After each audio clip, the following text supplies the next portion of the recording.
no homers, 5 runs batted in for the switch hitting outfielder. Well, the Mets lineup sets up nicely for Brian Moeller. Jerry Manuel with a couple of switch hitters and a bunch of left-handed bats. So Jerry going with the left-handed lineup, despite what the numbers tell you. Moeller's been a lot better against left-handed hitters this year. I mean, significantly better. 219 left-handed batters off Brian Moeller. Righties 366. Well, Jerry's club scored 10 runs last night, so those are the numbers. He's going with his guys regardless of those numbers. Fly ball to right field. Hunter Pence waiting. The move a lot of guys are going to make. You see a right-hander on the mound, so all right, I'm going to go with my left-handed lineup. And sometimes, though, the numbers should dictate otherwise. Yeah. Well, Jerry has watched Luis Castillo have a big series. Castillo has been an igniter for the Mets out of this number 2 spot with 5 hits. He's driven in 2 runs. He's also drawn a pair of walks in this series. 5 for 8. Up to 299, no homers, 22 runs batted in, just spraying the ball all around.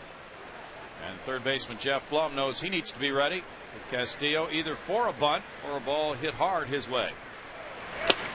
Showing bunt, there's strike 1. He shows bunt in pretty much every at bat, and this is the way he takes a pitch, I think. He goes around, gets everybody moving. In that instance, obviously, just wanted to take a look at one. Castillo takes a look at another, and the count is 1-1. He's hitting .438 in his last 15 games with a .526 on base percentage in the last 15 for Castillo. Michael Bourne is in left center field.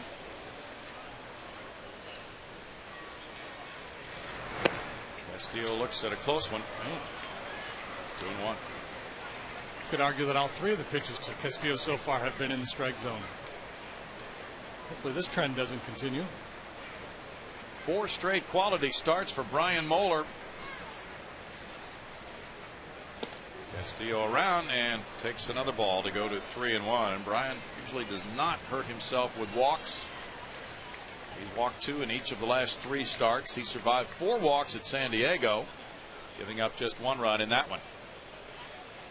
David Wright will be next. That's a 1-out walk, and Castillo with 11 steals is aboard.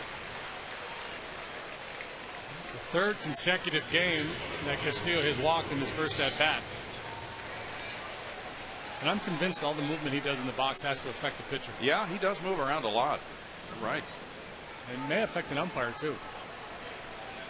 David Wright is 8th in batting average in the National League. .317 for Wright. Hit his 6th homer last night. He's driven in 46, 2 for 6 with that home run in this series. He has a .409 on base average. That's 6th best in the league. And looks at ball 1. The Mets have had first inning traffic, and they have scored in the first 2 games of this series. 3 in the first inning last night, 1 in the first inning Friday night, and they had a double play they hit into in that game and a strikeout, so they could have had a big inning there. That's their 13th in runs scored in the National League. Moeller missing, goes to 2-0 on Wright. Pudge Rodriguez turns around to have a word with Randazzo. So far the zone has been pretty tight. It's a borderline pitch, could have gone either way, and the either way pitches so far have all been balls. And you've got 2 pitchers who cannot overpower hitters in the strike zone today, and Moeller and Levon Hernandez. Interesting to see how things play out here, whether they can kind of convince Tony to open up that zone a little bit. Or we're going to count on some outfielders running some balls down. 2-1 the count. Good running count. Chris Coast holding Castillo aboard. That's lead the league in steals. Wright fouls it back. And it's 2-2 with Murphy on deck. Mets have dropped 17 of their last 25. They're ending a road trip with a 3-6 record so far. Castillo among the Mets, who has run successfully. As a team, they have 84 steals and 109 tries.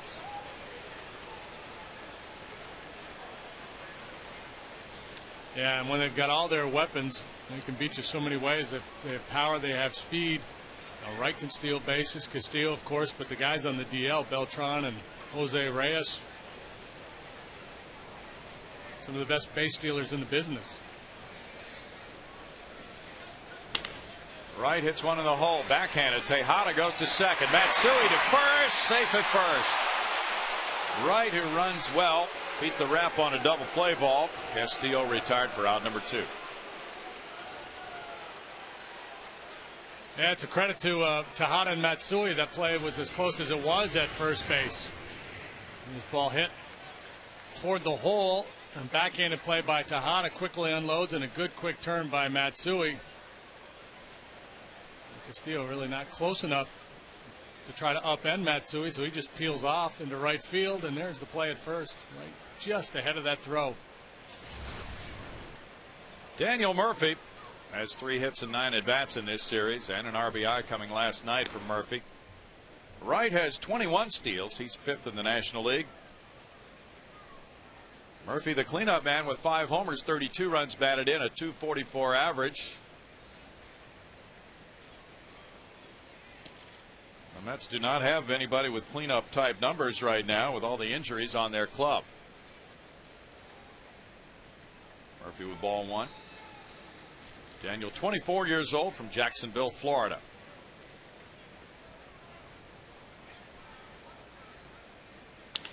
Bouncer to short. Tejada tossing to Matsui for the force play on right. No runs, no hits. Moeller worked around that strike zone to put up a 0.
In right field, Ivan Pudge Rodriguez catcher, Chris Coates first base, Ryan Moeller pitcher.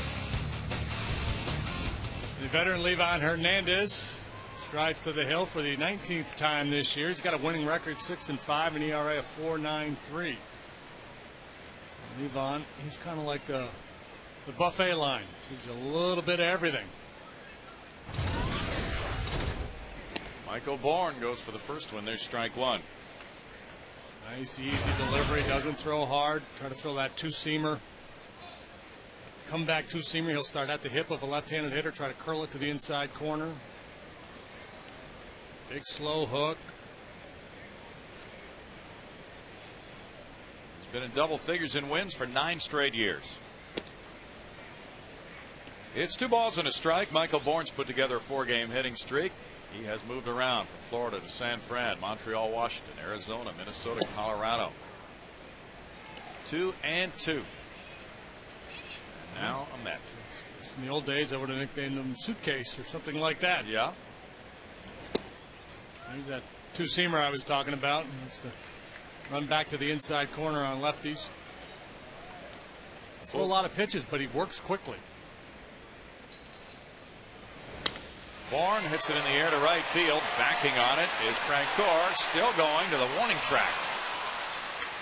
One long out for Livan Hernandez. Astros have seen a lot of him. Here's the Mets defensively this afternoon. Corey Sullivan gets a start in left, Pagan in center, Francoeur in right. Speaking of right, he's at third. Alex Cora, sure-handed shortstop. Castillo likewise at second. Daniel Murphy's the first baseman. Our first look at the veteran Brian Schneider this weekend. With the lineup card, blue signifying switch hitters, red left-handed batters. Color-coded. Kazuo Matsui, the former Met, on a 3-game hitting streak, looks at ball one. 252, 3 homers, 23 runs batted in.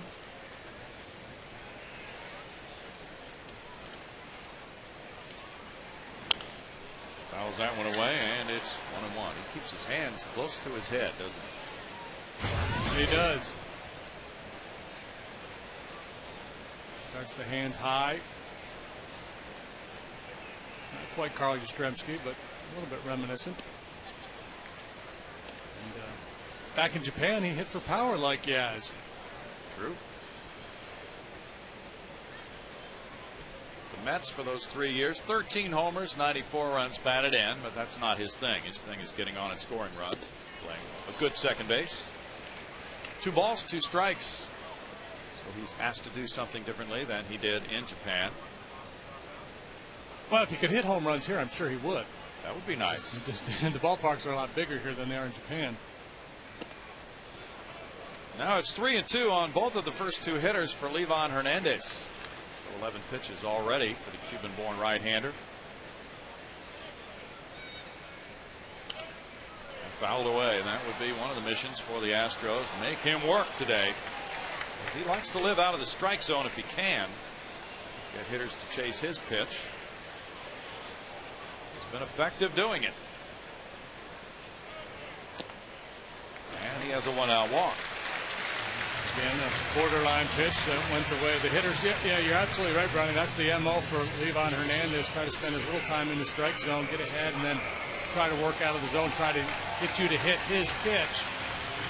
And he's very successful at it, or has been over the years, because he's one of those guys that hitters go up against wanting to swing the bat. He doesn't have great stuff, so they're not worried about overpowering. They feel like they're going to get some good swings. He takes advantage of that aggressiveness, and you get the cliched comfortable offer. Miguel Tejada checks in at 326, second best average in the National League. There's ball one. This is going to be fun to watch, to see how these pitchers deal with Tony Randazzo this afternoon, whether they're able to stay mentally tough or if they just crash. Tejada leads the league in hits with 127. There's the throw to first on Matsui, who's 9 for 12 in steals.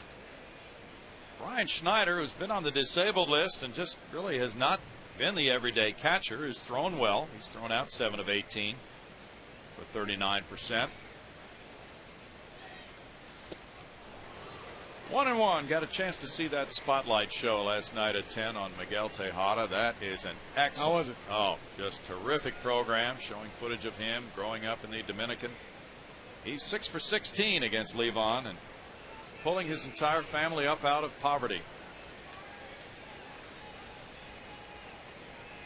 Mother died when she was 49. Tapper to third base, goes foul. He was the youngest of 9 children and got a signing bonus of $2,000 and talked about how they could supply enough food for a couple of years on that. And just a very, very tough circumstance in which he grew up and made a lot, not only out of his own life through baseball, but also helped his family. Yeah, you know, there's a lot of movies that could be made about a number of these guys have come from Venezuela, Dominican Republic, and growing up in poverty and what they've overcome. Yeah, his house as a kid, right, was destroyed by a hurricane. Yes. Ended up living in a little shanty. Yes, he did. For 2 or 3 years, he was displaced from what meager house he had.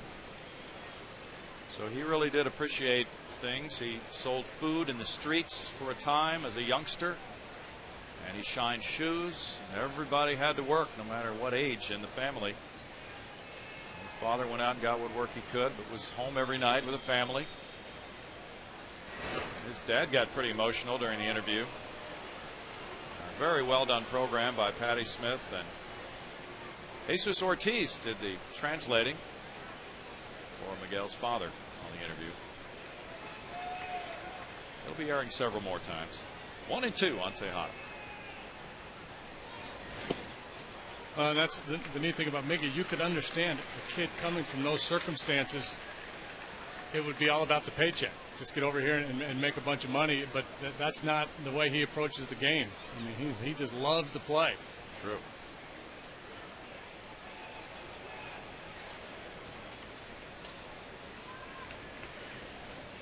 Matsui breaks for second. The pitch, a ball, the throw bounces, and he steals it. Tejada reached out across. He started his swing, and then he stopped it. That was an obstacle for Schneider, as you'll see. There does not have to be contact at home plate for the umpire to rule interference on this play. There's no call, no beef from the Mets. And you almost never see it called unless there is contact. But more times than not on a play like that, the catcher alters his throw because of the batter in front of him. But unless there is contact, you almost never see interference called. True. And that's the umpire will tell the catcher, hey, go finish the throw, go through with the play. If you get contact, I'll probably make the call for you.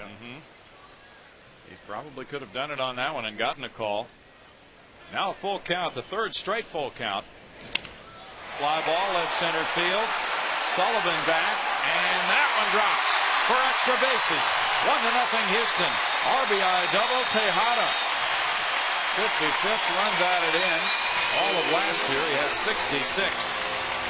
That's his 31st double for the National League leader in 2 base hits. And for the first time this weekend, the Astros draw first blood against the Mets. Breaking pitch off the outside edge, but up. Not a real sharp one, kind of a roller. And Miggy able to split that gap between the outfielders just perfectly.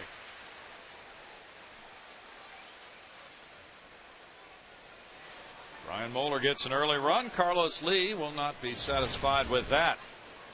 Matsui with a walk, a steal, then he scored. Now Lee tries to drive in Tejada. Looking at strike one. 304 for Carlos, 15 homers, 59 runs batted in. There's the doubles list. Brian Roberts of Baltimore leading the majors. Adam Lind of Toronto is second. Miggy atop the National League ladder. 1-1. Carlos Lee having a nice month of July. 316, 3 homers, 14 runs batted in. 1 for 6 in this series with an RBI. Jeff Blum's on deck. Smack to right center field. Tejada will score to make it 2-0. Carlos rolls around first, heads for second. He has an RBI double. 18th double for El Caballo. RBI number 60. Just the 5th hit for Carlos on the homestand, but he's driven in 10. Making the most of his knocks. It's a great approach there off Hernandez. Gets that front foot down with the hands back, locked and loaded. And one in the left center alley, and then this one into right center. And yet another RBI opportunity. This time Jeff Blum with a shot.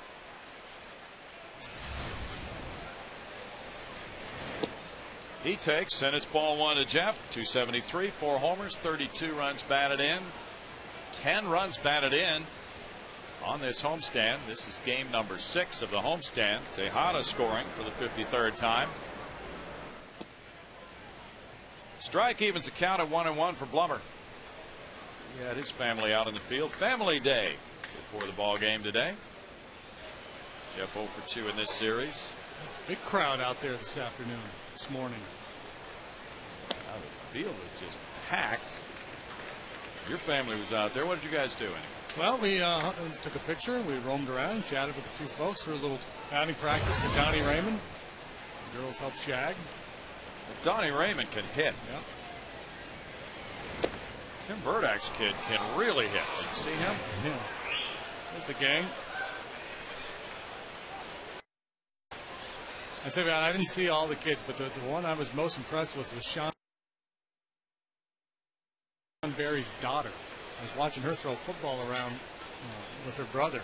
Man, is she athletic.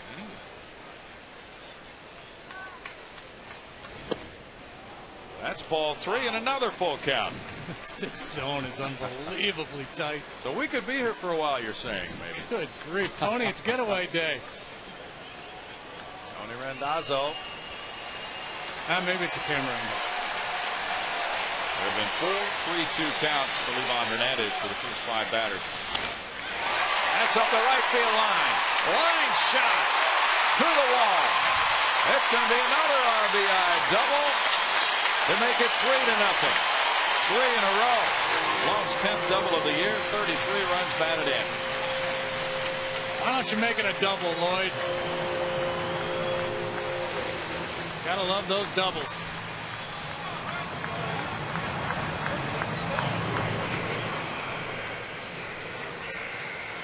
Three in a row. A triple double. Yeah, home runs are nice. You know, you get that solo home run, but something about a double. This, especially once you get this little merry-go-round thing going. You got a man in, another one out there in scoring position, keeps the pressure on. And doubles for Jeff. Now Hunter Pence. He had 2 great at-bats at the end of the game, lining out to short and then hitting a home run last night. Hit the home run off Francisco Rodriguez. There's ball 1. It's his 13th homer of the year. He's driven in 43 with a .293 batting average for Hunter.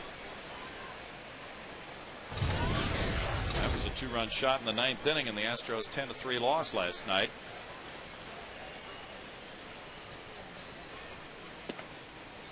That's a strike, and it's a 1-1 count with Pudge Rodriguez on deck. Hunter Pence is hitting .349 with men in scoring position and 2 outs. Former Astro Tim Redding has started to warm up in the Mets bullpen. It's 2-1. Mets got a nice game last night from Jonathan Neese. Really excellent work. 7 innings, 4 hits, 1 run. All hits were singles. He walked 2. Now it's Redding warming up. He's had some starts with the Mets this year.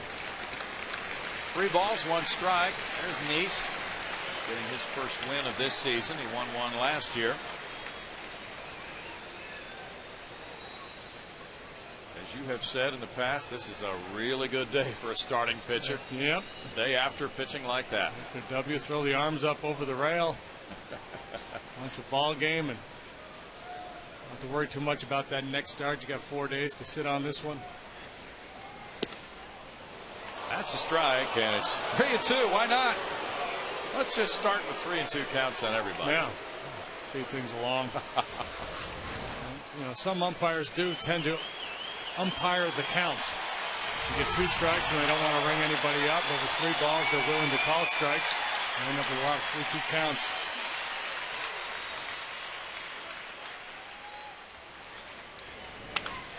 Hammered to left field. It's going foul. Pretty much one-handed. Wasn't hit that hard. And a big slow curveball, tough to stay back on. 60 miles an hour.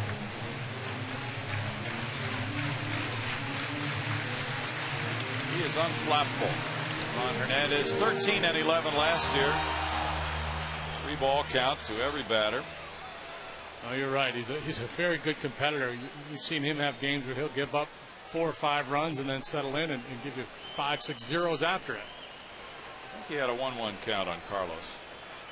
There's been 3 balls to everybody else. Full count to everybody else.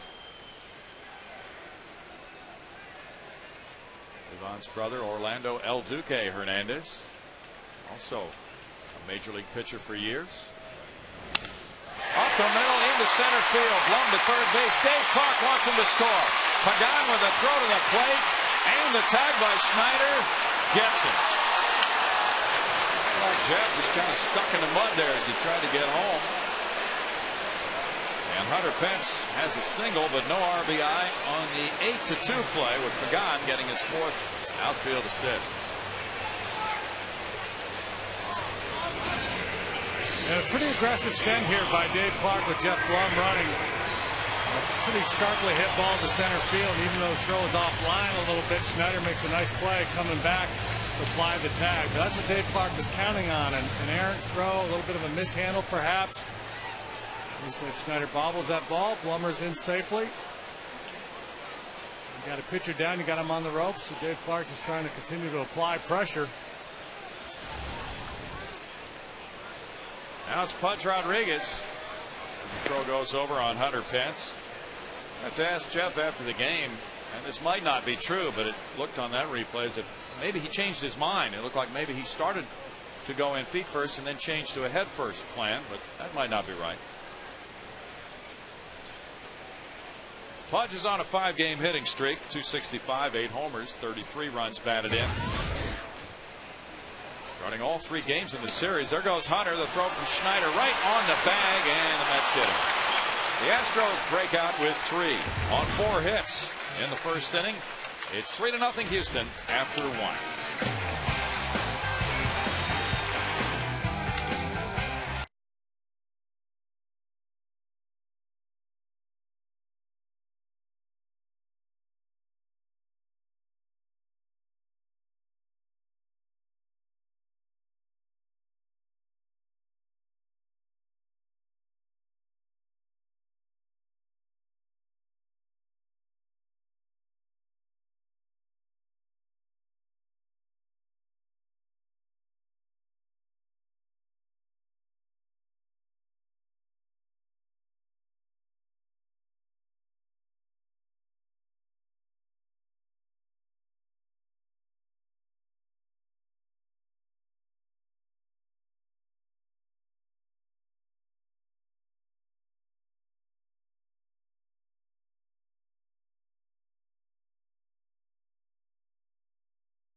Workout t-shirt courtesy of the Methodist Bone and Joint Center, and as always on Friday nights, fireworks. Marathon Oil take care of that for you. Brian Moeller has a 3-0 lead. Jeff Francoeur leads it off in the second inning. Hits one in the air to right field deep. Hunter Pence backing. One down on 1 pitch. You can talk about the psychology of that, JD, with this 3-0 lead now, and with the strike zone, about challenging a little bit more, perhaps. Well, yeah, I think the early advantage to Moeller, because he can afford to be a little bit more aggressive here and not try to pick as much. It's pretty obvious that Tony Randazzo's got a pretty tight strike zone, so you don't want to just throw cookies over the heart of the plate, but you do have a little more freedom to attack now that you've got this 3-run lead. Corey Sullivan. Big strike one. Especially against this Met lineup that does not have a lot of firepower. Good point. 222 for Corey, just a few at-bats. He's 2 for 5 in this series with an RBI. Just called up from the minor leagues a few days ago. It's a 1-1 count to the former Colorado Rocky.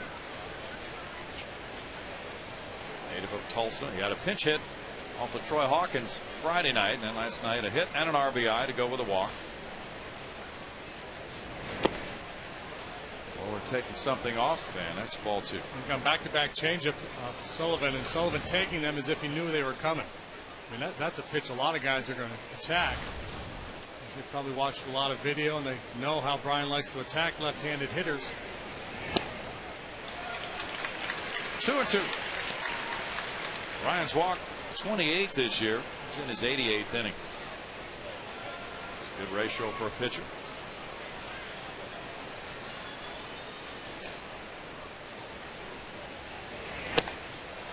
Missing there. He goes to a full count on Sullivan. Of course he does. Patience is required today. The guys on the mound. Phillies lead St. Louis 3-1 after 3 in Philadelphia.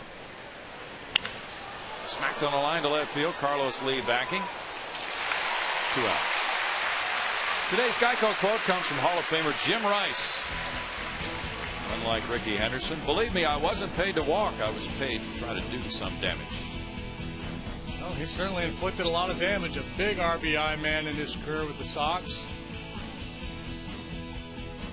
Won an MVP award. Drove in 100+ runs on numerous occasions. He was just one of those guys who could crush the ball. Yeah. Brian Schneider, the batter. A chance to play golf with Jim Rice once. Did you? Yep. How far did he hit? A lot further than I did. Well, the old story about how he learned the game of baseball better from playing golf with Ken Harrelson. 206 for Schneider, 3 homers, 20 runs batted in. He's lost a lot of playing time to Omir Santos. He was on the DL for a while, but just hasn't hit. 2 balls, no strikes to Schneider. He has a .310 on base average, .375 slugging. And he is 1 for 13 on the Mets' current road trip. He was on the DL with a back strain. Smacks that one into right center field. And he gets the first hit by a Met. And supposedly when Jim Rice was coming up with the Red Sox, Hawk Harrelson was playing for that club. Rice wanted to learn how to play golf. And Harrelson was an excellent golfer who played all the time. And as the story goes, Harrelson said to Rice, well, fine, if you want to play, you have to go to bed at night when you get back to the hotel shortly after that, and we'll get up early and we'll play, but no nightlife. Alex Cora, 237, no homers, 12 runs batted in. And they hung out together a lot. They played a lot of golf together, and they talked a lot of baseball on their way to and from, and probably during. And Jim Rice learned the game better from Hawk Harrelson.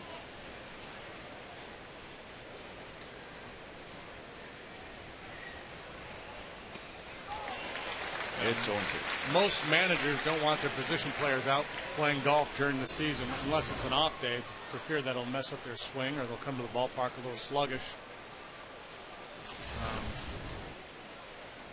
But I mean, if the alternative is to stay out and party all night, I think you're a lot better off playing around of golf in the morning. True. Tap to first base. Chris Coasts takes it to the bag. No runs, a hit, and the man left. 3-0 Astros.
His bucket list coming up a little bit later.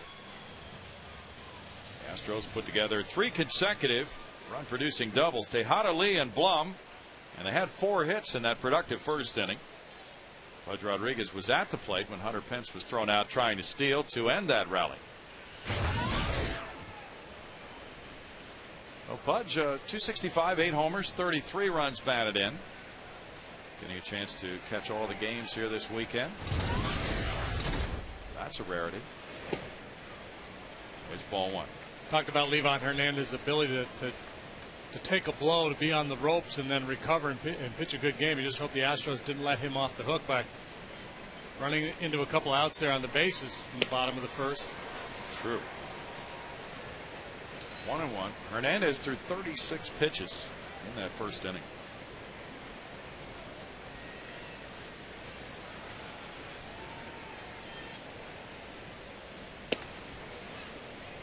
Two balls and a strike. Of course, he was conditioned on that Cuban national team.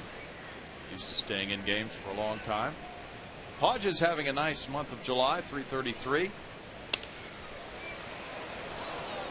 2 balls, 2 strikes. What a week ahead for the Astros. 4 in Chicago, 3 in St. Louis. This should be fun. Back to National League Central tight baseball. That's appointment viewing for you fans. Tune in. Should be good stuff. What else you have to do? It's 100 degrees out. Hey, guess what the count is right now? 3-2 again. On 6 of the first 7 batters for Livan Hernandez, it's been a 3-2 count. And he gets a strikeout this time. His first. I wonder if anybody in either dugout, any of the position players, are tempted to say, you know, I'm going to go up there and just take 5 in a row and see if the count is full. No matter what, even 0-2. I'm not even going to swing. That's tough. It's a game of percentages. You would have to like your chances. Yeah. Chris Coast on a 4-game hitting streak. He's been making use of this playing time. He looks at strike 1. He was looking at some videotape of Livan before the game today. 254 for Chris, 2 homers, 12 runs batted in, but better numbers in an Astros uniform. 1 hopper, Alex Cora. 2 down. Ghost was hitting 292 with Houston before that at bat. Fox Sports Houston is on Facebook. Expand your sporting network. Stay connected by logging on to Facebook.com and searching for Fox Sports Houston. Home teams all the time. Ryan Moeller does not have a hit this season. He is 0 for 23. Has 2 sacrifice bunts. Last hit August 9th of last year. So maybe Mo would be our candidate to take every pitch. He would be the candidate. Yeah. He just took strike 1. Although Livan goes 3-2 on a lot of hitters because he's cautious. I don't think he's going to be cautious with Bryant. No. He's 0-2 already. That kid doesn't much care. Better than steak at the Ritz. Ask him what the count is right now. What do you think your chances are? It's 2 hot dogs and 1 popcorn. And it took 3 pitches to get a strikeout in a 1-2-3 second. While he chomps away, we'll step out with a score 3-0 Houston.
by the MD Anderson Cancer Center, July 26, 1976. That man, Larry Dierker, 2-hit shutout, the 1,000th game in Astrodome history.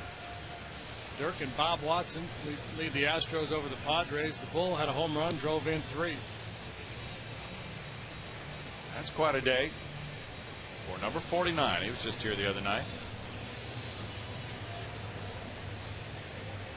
It's 3-0 right here. Brian Moeller. Dirk was battling the gout when he was out here the other night. Hopefully he's doing better. Yeah. It's very painful. It never really had is. it, but my dad, my brother. Yeah, that can be with you for a while. Hopefully it's not with him.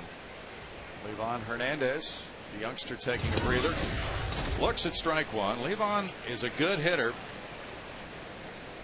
but then that youngster really isn't into hitting or pitching right now. Just getting happy. Yeah. Single-minded young man. 1 ball, 1 strike. Levon has 9 career homers, a .229 average, 75 runs batted in. Has 192 hits in his career. He smacks one into left field. Number 2 for the Mets. Leadoff single by the pitcher.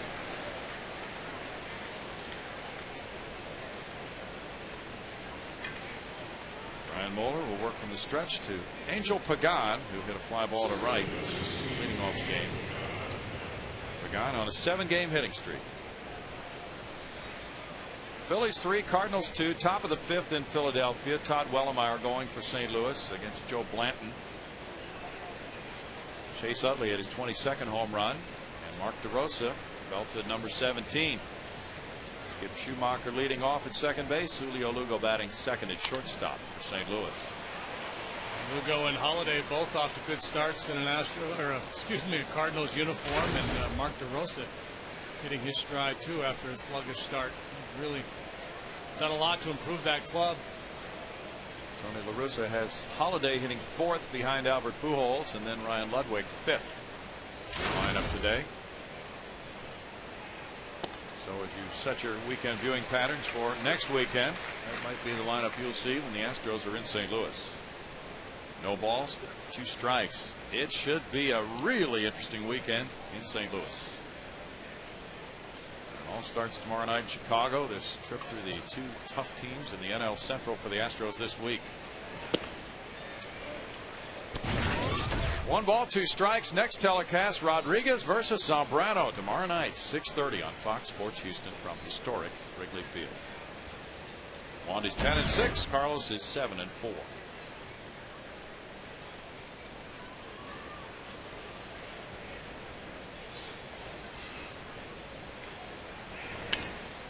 Fouled away, and it's still 1-2 to Pagan. Brian Moeller's part of a starting rotation which has done very well recently. 3.63 ERA in the last 25 games.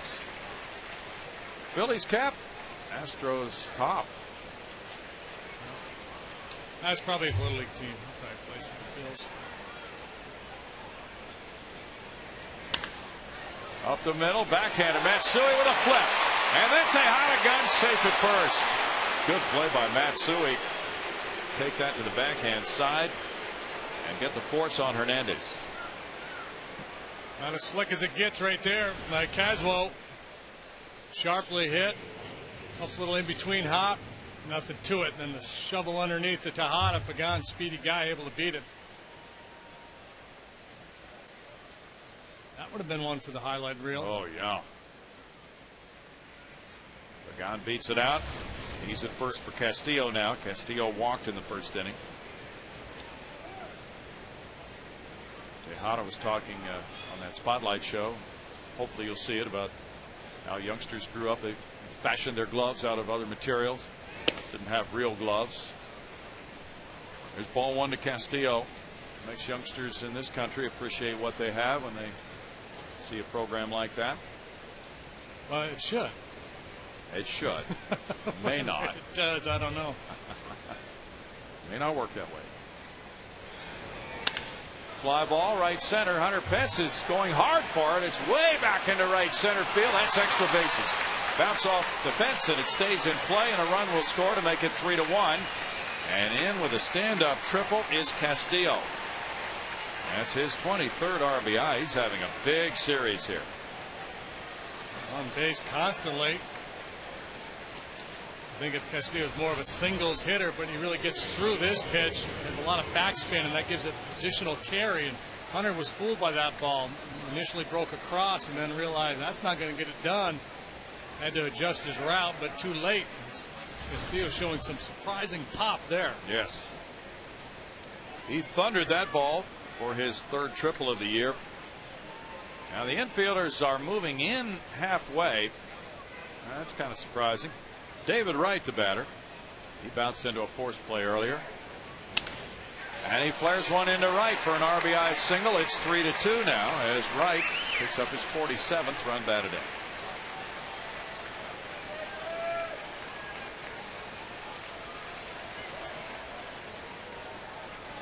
Now Murphy bats.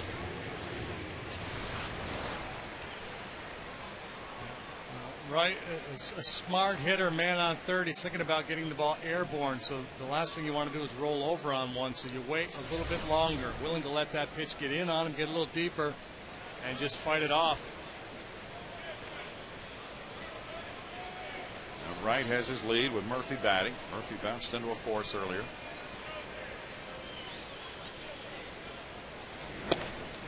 And there's strike one. The Mets are 10.5 games out of first. Their record is 45-51. Murphy takes a look down at Razor Shines, the third base coach. They go back home and they'll have Oliver Perez on the mound against the Colorado Rockies tomorrow night. Ubaldo Jimenez will be pitching for the Rocks, who are right in the thick of things in the wild card race. Colorado's the wild card leader at 53-44, 1 game better than San Francisco.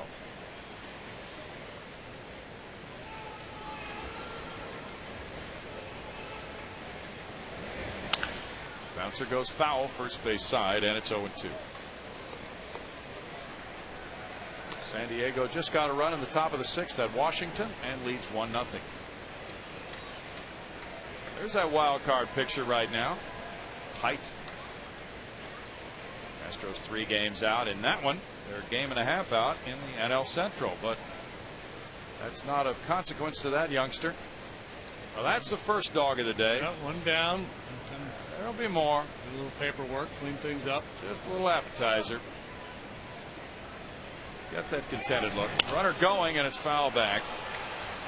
And Wright set sail on that one, but it's still 0-2. Here's betting that young man has a little bit more to eat later on. Oh yeah, you had the savory. You got to go for the sweet. little sundae in a helmet kind of thing. Oh yeah, those are good. We'll check him out. Bet you Webkin he has something else to eat before the day's over.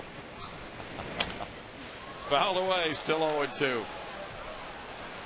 Yankees lead Oakland 4-3. They're in the top of the 6th at Yankee Stadium. Hey, Oscar Martinez is working with us today. He threw out the first pitch. Friday night, was it? Yesterday. Yesterday. Delivered a strike. Of course, we wouldn't expect anything else. Runner going, line drive into left center field. Wright will continue on to third base as Bourne gets it back into second on a single by Murphy, and the Mets have 4 hits in this inning as they come back.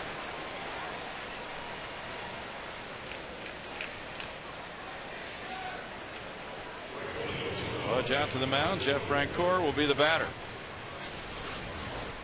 That's battle back here, hit and run play. This play in front of David Wright. Tejada trying to deke him there at second base, but Wright picked that ball up early, realized there was no play on him, and just scooted into third base. First and third situation with 1 out now for Francoeur. Double play in order. Francoeur swung at the first pitch and fly deep to right in the second inning.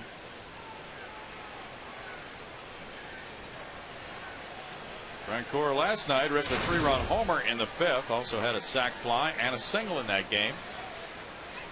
He's hit well as a Met. Jeff Blum, the third baseman, the middle, regardless of who the hitter is, the middle infielders are going to play for double play here. A lot of times you'll see that third baseman shortened up. But with Francoeur, a power hitter, and if he hits the ball at third base, he's likely to hit it sharply, and he's not a real speedy guy, so Blum stays back, plays for the double play. 1-1. Francoeur doesn't walk much. Since he joined the Mets, he's hit .333. 15 hits and 45 at bats coming into this game.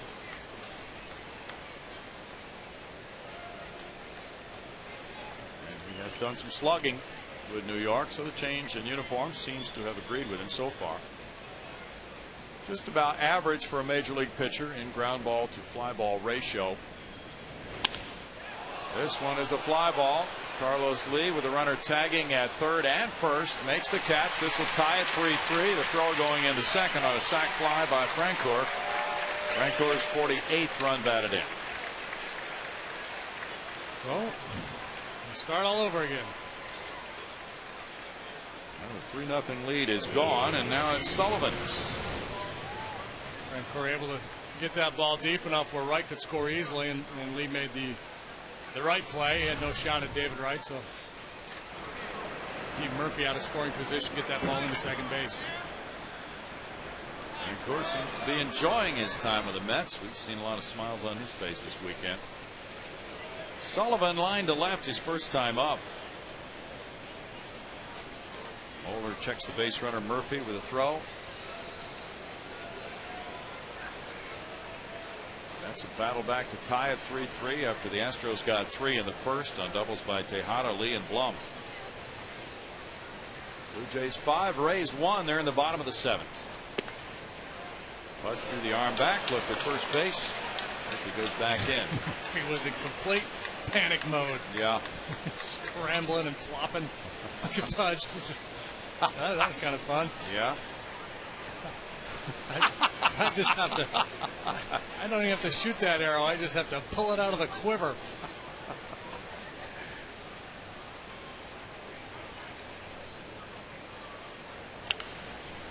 Fouled away, and it's a 1-ball, 1-strike count with Schneider on deck. Moeller is 2-5 lifetime against the Mets with an ERA of 3.60.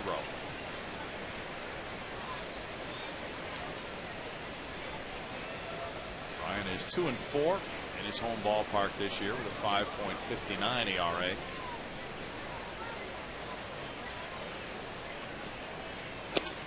That's a strike.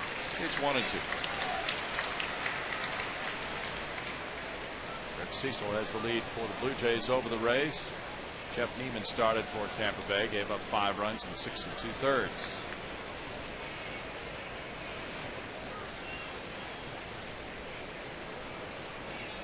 Runner going here. It's a swing and a ground ball to third. Jeff Blum with the play to Chris Coach.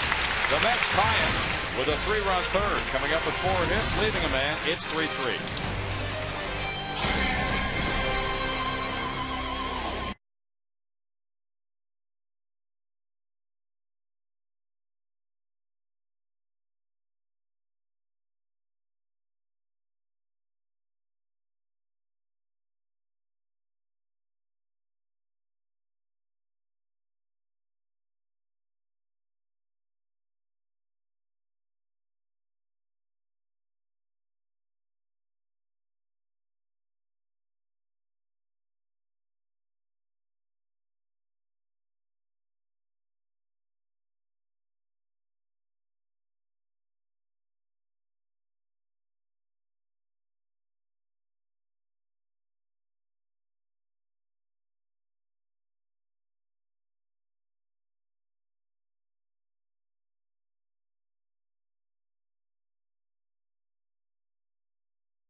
time to eat and chew on a 3-3 ball game. The Astros getting 3 of the first. The Mets responding with 3 in the third. Now Livan Hernandez gets a fresh start. Michael Bourne with a foul ball, strike one. Michael on a full count hit a fly ball to right in the first inning.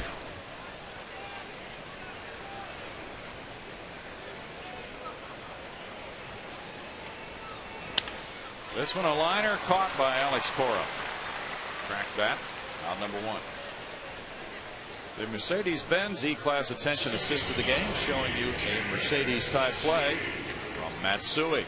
Fastball going to its right, sliding, slick underhand toss to Miguel Tejada. Very athletic play, first with the glove and then being able to get that feed off as accurately as he did from that awkward position. It's been 42 games since he made his last error in the field. Strike one. He walked, stole second, and scored on the Tejada double in the first inning. Yeah, that quick underhanded flip really was slick. 1 ball, 1 strike. Not only did it look good, but it was just faster to accomplish the play that way. And it would have been a good point guard. Yeah. You got to be creative to play that position. True, good point. Yeah. Quick decisions. Like Pete Maravich. Oh, he was fantastic. Look at he pass. Fly ball to left center. Pagan coming over. 2 outs. If he never made a shot, it would be worth it to watch him play. He was so good with the basketball at distributing. Miguel Tejada, an RBI double to left center. Got the Astros' first run home. Orioles 6, Red Sox 1 in Boston. Top of the 6th inning. Red Sox very tough to beat in Boston. They're 33-14 there, the best home record in the majors. And they've beaten the Orioles 11 straight times at Fenway. Not going well for them today, though. Adam LaRoche hit a home run for the Red Sox. How about that?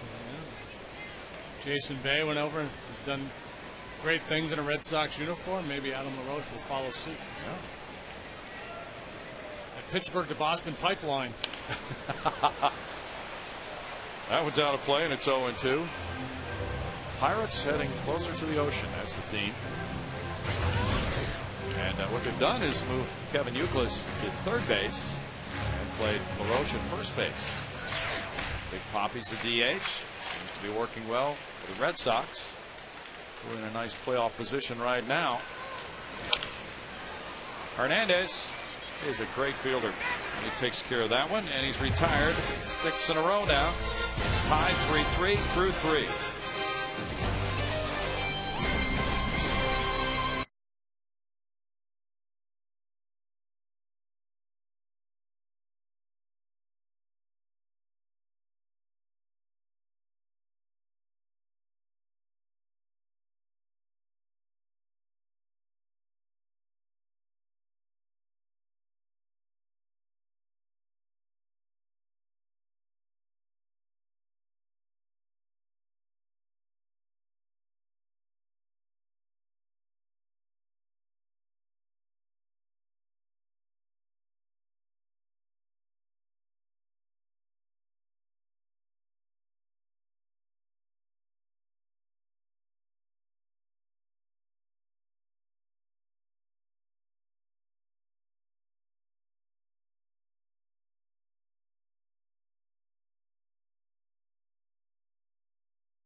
Left fielders Ricky Henderson and big Jim Ed Rice being inducted up in Cooperstown, New York. Who's the last primary left fielder?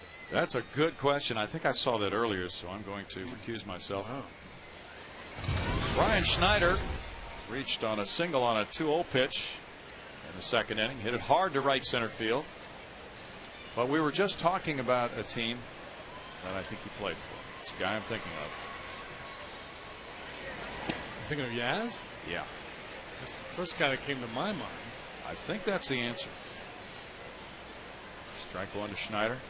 It's been a while. Good Final Jeopardy question. Yeah, it is. Crack bat roller to short. Tejada to coast. 1 out for Moeller.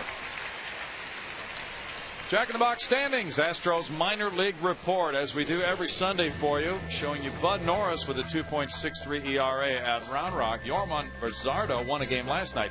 He's 9-4 with a 2.76. Those two guys are 1-2 in the PCL and ERA. Andrew Law continues to be an RBI machine at Corpus with 85 runs batted in. Jason Castro has hit well since his promotion there. Jonathan Gaston with 74 runs batted in for Lancaster already.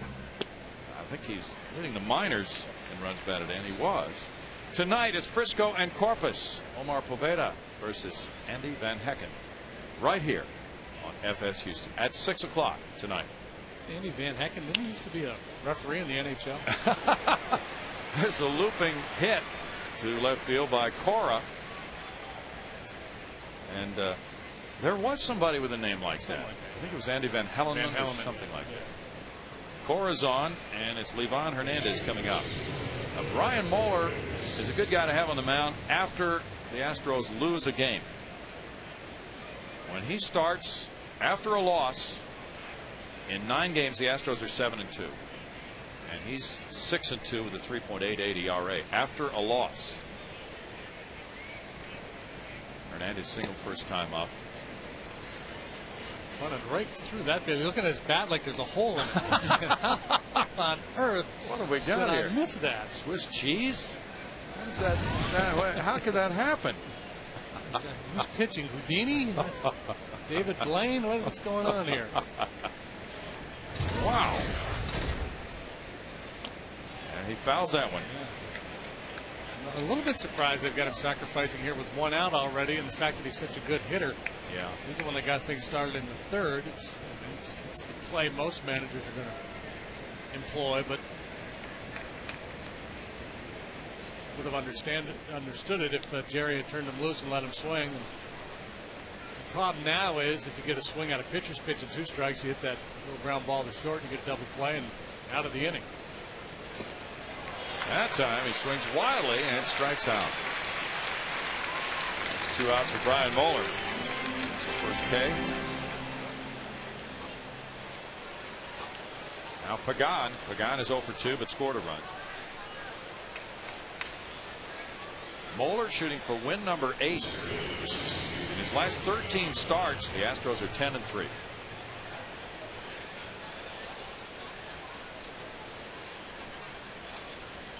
There's the second course. It's time for course number 2. How many will there be today? Got to be. Scarf and surprise from Mom. That's just a little side course there. There'll be another main one coming. There's going to be, you're right, there will be some sweets on the menu today. Not go home. Ice cream, or maybe one of those lemon ices. Wonder if that kid from the 9th inning last night is still here. He was cheering wildly. He didn't want that game to end. I want that kid on my team. It's strike 1. 2 for Pagan. Crowds have really been good this weekend. Sellouts Friday and Saturday nights. So Oscar Martinez got a sellout crowd. Watch him throw strike. Yeah, people they came from far and wide. Yeah. See Oscar do his thing. They'll be coming into Wells Fargo Bank tomorrow, getting him to autograph their photos of him throwing out that pitch. Folks came in from the valley. It's a big draw. No balls, 2 strikes, and here's the Sunday crowd for the finale of this homestand. A very good one for the Astros with a 4-1 record on this homestand. Transplanted New Yorkers come out to see the Mets on their only trip to Houston.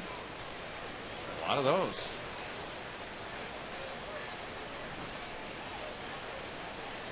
Time call. If there are transplanted New Yorkers that haven't been paying a lot of attention to the Mets, they probably feel like they're at a spring training game. Hey, wait a minute, where are all the star players? They're on the DL. They're on the shelf. 16 times they've used the disabled list. Runner going here on 0-2. Here's the throw from Pudge to Miggy. Safe at second. Pagan is 7 for 7 and steals. Cora is now 8 for 10. So the Mets have some good running percentages on this club. Going on the 0-2 pitch, and they guess right, it's a breaking ball down, if not in the dirt, close to it. Pudge had to backhand a difficult throwing position. Cora able to take advantage. The failed bunt, to a certain extent, erased because of Cora's ability to steal the bag, but they've only got 1 shot to drive him in here with 2 strikes on Pagan. Pudge has thrown out 9 of 34. Astros had the second fewest stolen base attempts against them this year of any National League club. That's 51 stolen base tries against the Astros. Well, Hampton's always been hard to run on, as has Roy Oswalt. Wandy the lefty. Teams are a little skittish about running on lefties. 2-2. Mulder's thrown 62 pitches since his start at Washington on the 4th of May. Brian's 7-3 with a 3.84 ERA.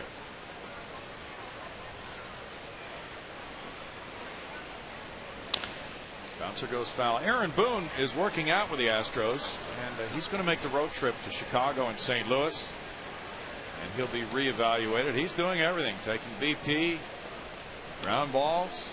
Looks like he's gained some weight. Definitely, it appears that he's gained some muscle tone. And then after this road trip coming up, we'll see about the reevaluation.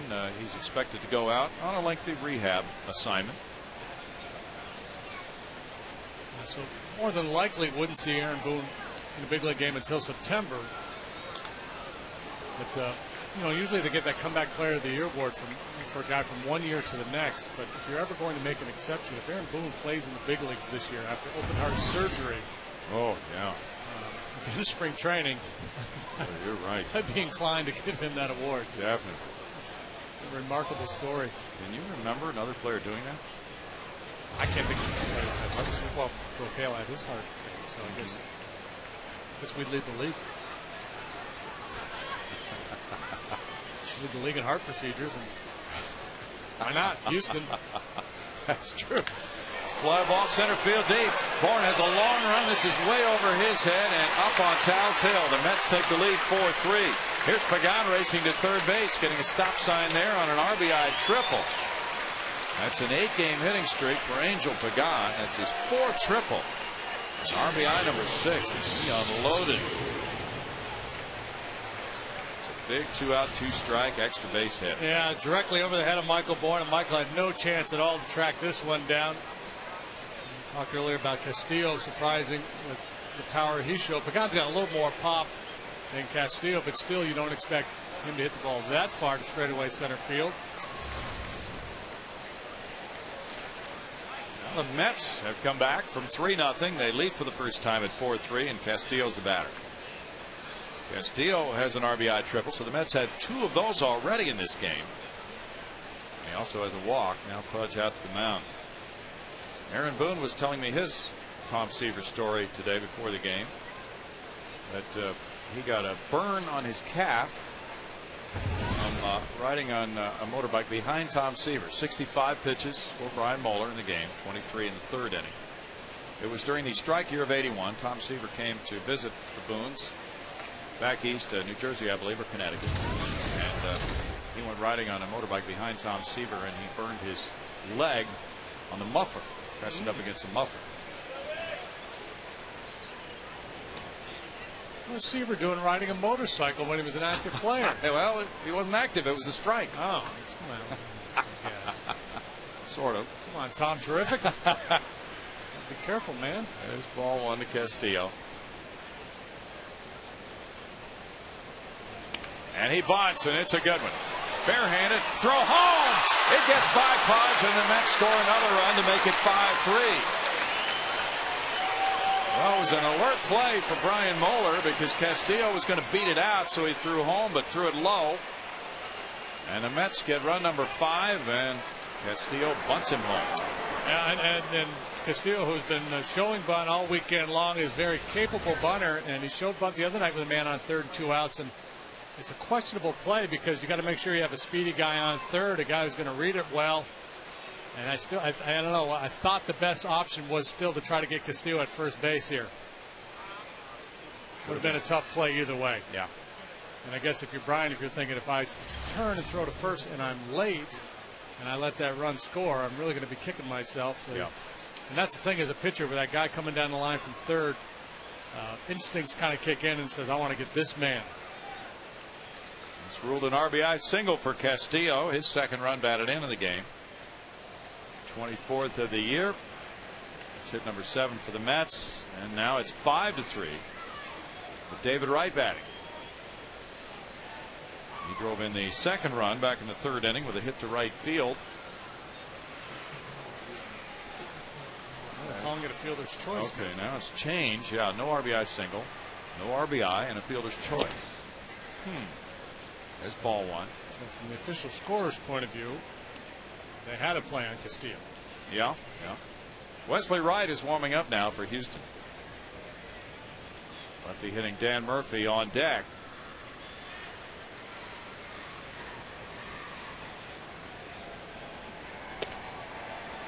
That one's upstairs. You know, we tend to think a little too much about how today's game influences tomorrow, and I think there can be subtle, carryover to a certain degree when you talk about the psychology of a ball club. Sometimes it's overplayed, but this is one of those, at least from a fan's perspective, and I think to a certain extent from the player's perspective, one of those swing games. You win this one, you're feeling awfully good about this homestand. You lose it, and you kind of let a great opportunity slip away.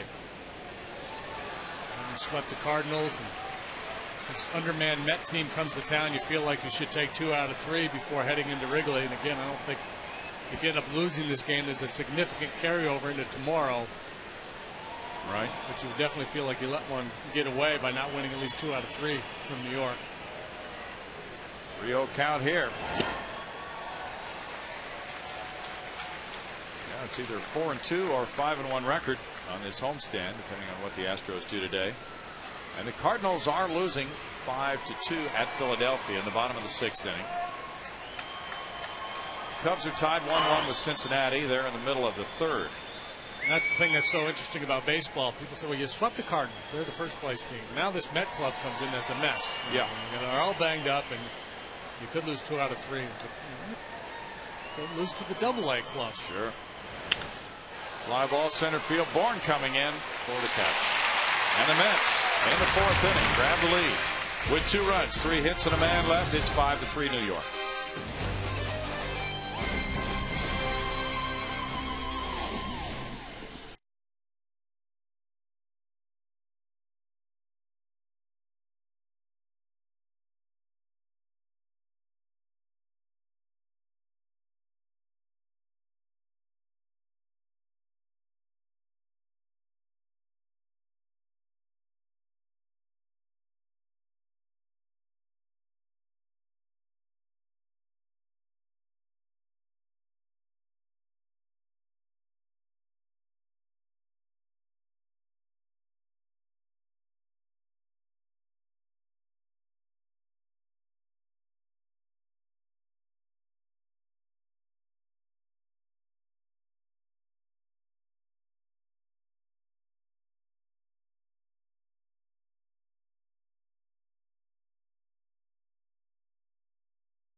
by scoring twice in the top half. It'll be Lee, Blum, and Pence in the bottom half. And Carlos Lee drove the RBI double to right center first time up. There's strike one. That play on Castillo was changed, so I failed to note that on the totals at the end of the inning. It was 2 runs on 2 hits. And he did not get an RBI, but he reached on the fielder's choice. We were looking at that play between innings. 1-1. It looked as if the play should have been to first base. Yeah, again, I don't think it would have been an easy play, but I think that was the better option. But the pitcher there, and I'm not sure if Pudge was saying anything. Normally you're looking for a little help there from your catcher or somebody to be screaming, you know, home, home, home, or first, first, first. I couldn't tell if Pudge was either trying to deke the base runner or was fooled that Brian came home with a throw. Because Pudge was kind of upright, standing at home plate as the throw came.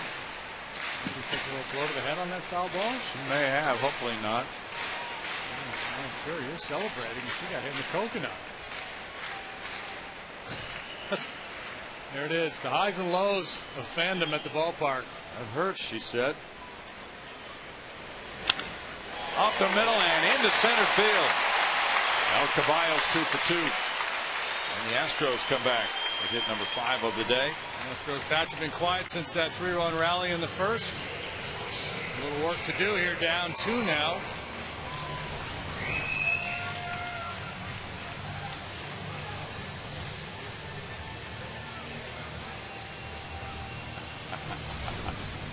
Now we have another scoring change, and they're going to give Castillo an RBI.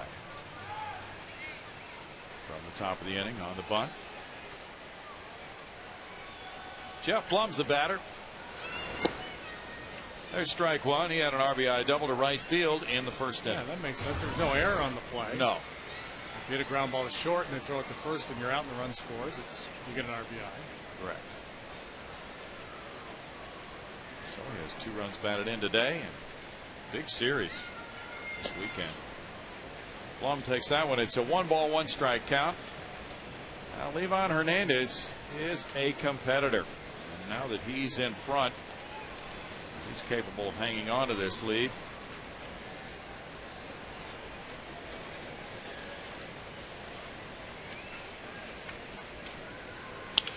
Up the middle into center field. Mike Winters skipped out of the way of that one. And Blum is 2 for 2. 2 men on, nobody out for Hunter Pence. Both balls hit sharply right through the box.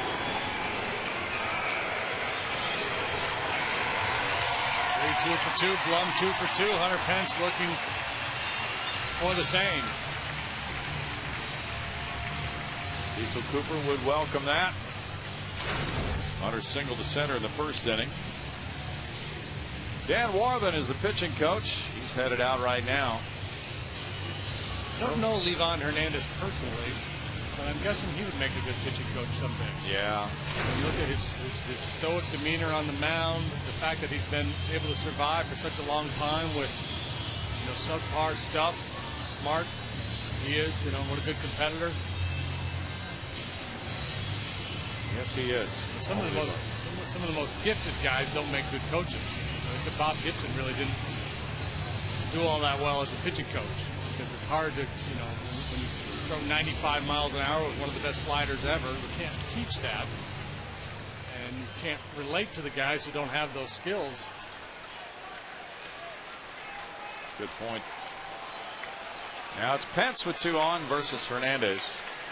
Hernandez has won 153 major league games, 144 losses.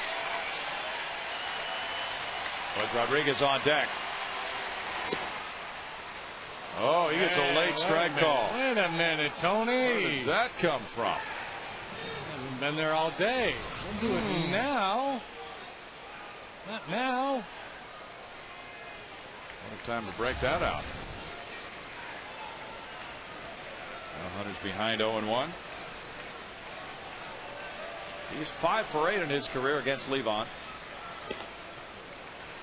It's 1 ball, 1 strike. Livan's been facing the Astros since he was a Florida Marlin in '97. This is the first time he's faced them since the '07 season. when he beat them with Roy Oswalt on the mound in Arizona. He had a complete game 11 hitter. Won that one 8-4. That's not out of character at all for him. 2-1. Hitters really have to gear down sometimes against a guy like this. Be patient. Jeff Fulchino warming up for Houston.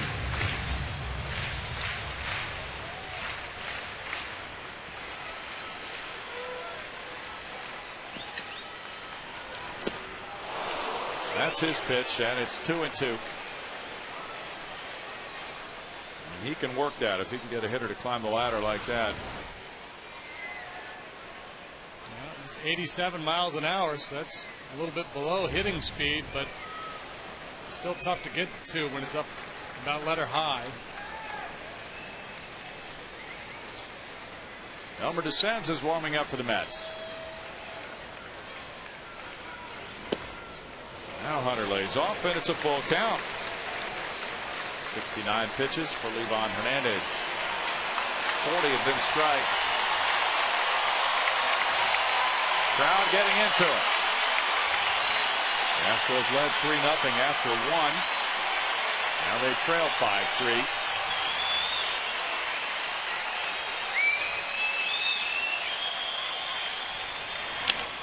Bouncer, double play ball. Castillo with a flip, and Cora turns it.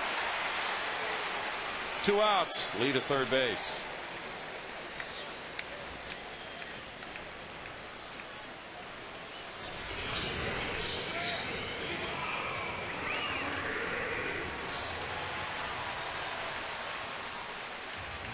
Hunter to hit on top of that fastball away, beat it into the ground, and set up that 4-6-3 double play. And Livan Hernandez proves to be very resilient yet again. Boy, he does. Pudge Rodriguez struck out in the second inning. Livan beat Washington on Monday with 7 innings of 5-hit 2-run baseball, but he had lost 4 straight prior to that. Strike. Now that pitch didn't look like it crossed the plate until maybe the very end. Pudge didn't think it did at all, I believe is what he's saying. I imagine Pudge is, at this point, is probably, look, you were pretty tight early, and now it looks like you're starting to call some borderline pitches the other way. I actually thought that last one was a pretty good pitch. Okay. But you see Pudge's point of view, if Randazzo's been pretty tight today, it feels like all of a sudden he's going to open it up a little bit. Especially with a big run down there on third base. Yes. It's a big AB here after that double play. Got to pick up his teammate and get one closer. Now Pagan is moving several steps over toward right center. 2 strikes in the count. And Hernandez strikes out Rodriguez. So it's no runs, 2 hits, a man left after 4-5-3 Mets.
Partly cloudy, warm day outside, inside. The Astros led 3-0 going to the third. The Mets got 3 in the third to tie it, 2 in the fourth.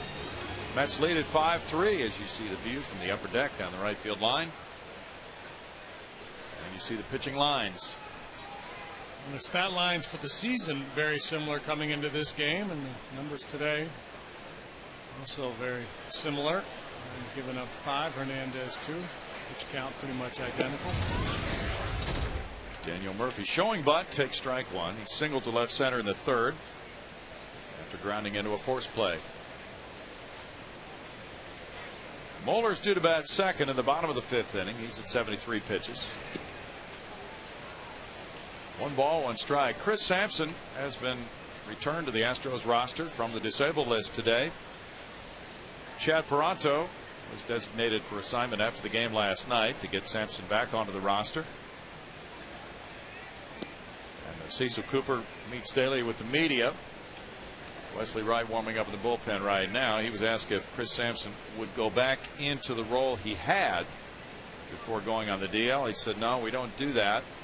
He would not be in that same role, but he's available today.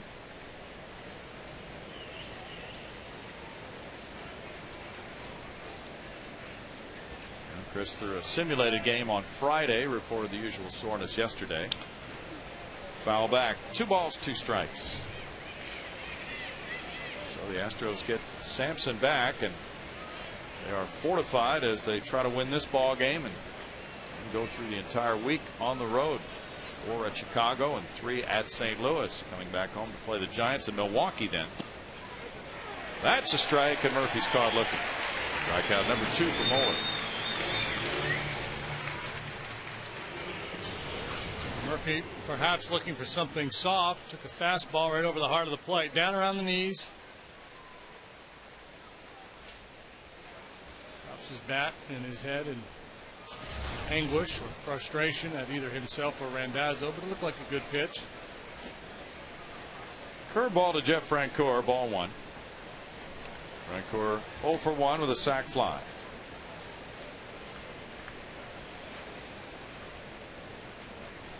Moeller gets another baseball.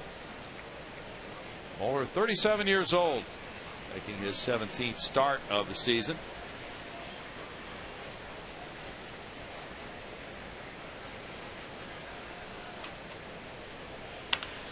Bounced up the middle. Tejada to his left.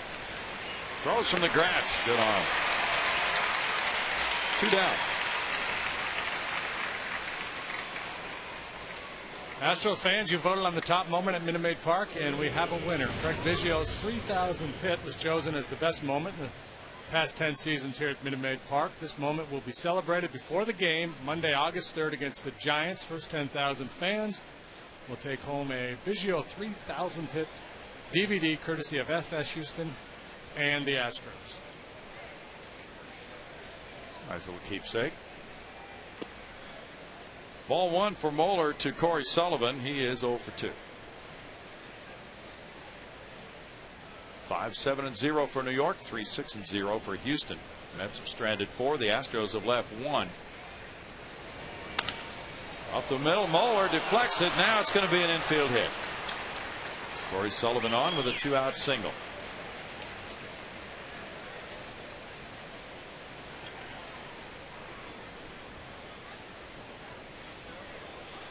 That's the 8th hit for the Mets. Sharply hit just off the fingers of his glove. I thought he should have been able to make a play on it.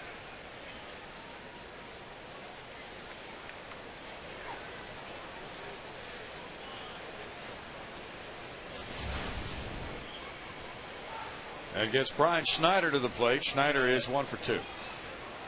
Single to right center field and a ground ball to shortstop for Schneider.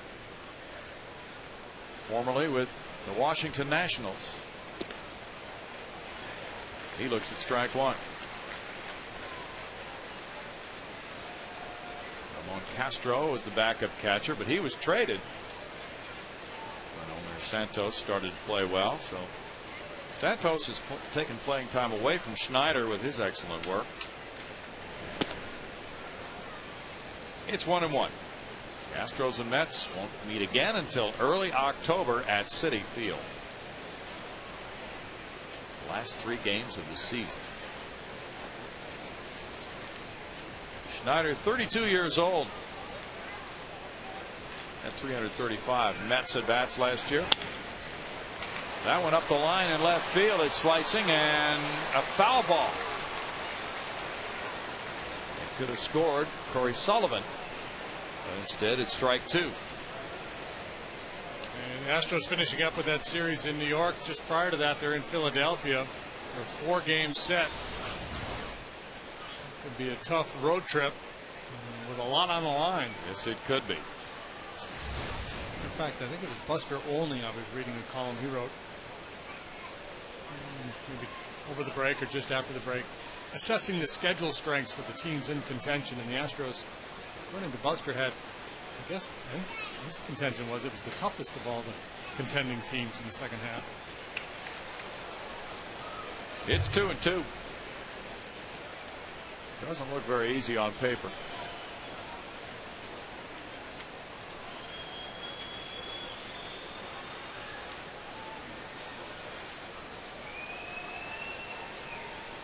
Moeller throws to first. Mets trying to win this series and head back home. They're having a rugged road trip.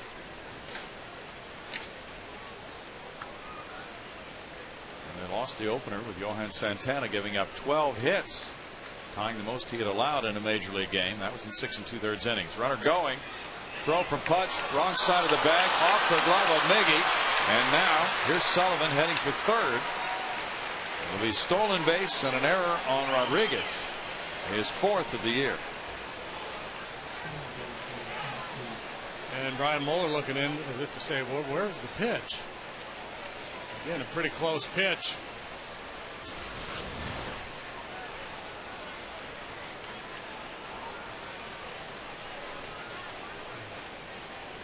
Pudge usually pretty accurate, and that one just got away from him. Steal number 1 for Corey Sullivan. He popped up quickly, went to third. Now a full count on Schneider.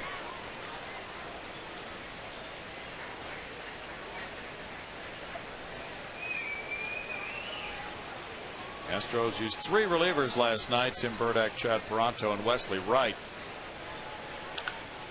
Broken bat, or maybe it just got out of his hands. Yeah, he just didn't hang on to it. It's not broken.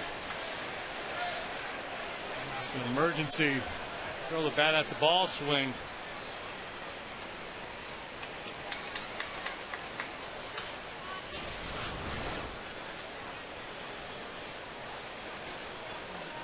Well, sometimes a hitting coach will tell you, throw the bat head at the ball.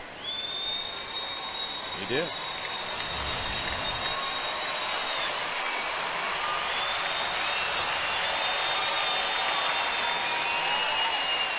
Three and 2 for Brian Moeller. He's at 87 pitches for the game now. And we'll throw another one. Schneider went deep at Citi Field to end that string of 80 innings without a homer by a Met.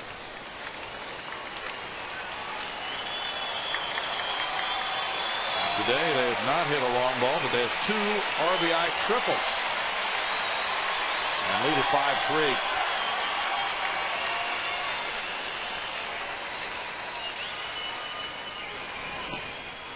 There's a walk to Schneider to bring up Alex Cora. Second walk for Moeller, and that's going to be it. Wesley Wright, the lefty, will be coming in to face the lefty hitting Cora. With the score 5-3 New York. Wright comes in. He worked a couple of innings last night. And probably, well, at least the Astros would be hoping he would only face 1 batter here. Here is the Pontiac starting line for Brian Moeller. 4 2/3 innings, 8 hits, 5 runs, 3 walks, 2 strikeouts. Get the Pontiac you want before they're gone. And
to face lefty hitting Alex Cora. Wesley working for the 27th time, 2-1, 5.40 ERA. Big confrontation here. Boy, it is. Cora 1 for 2 with a steal and a run. And there's ball 1 to him. Wright last night pitched the 8th and 9th innings. He gave up a homer to David Wright. Cora is hitting .321 against lefties. And Jeff Francoeur singled in those 2 innings off Wesley Wright. He's behind 2-0 with pitcher Livan Hernandez on deck. So breakdown for Wesley versus left and right.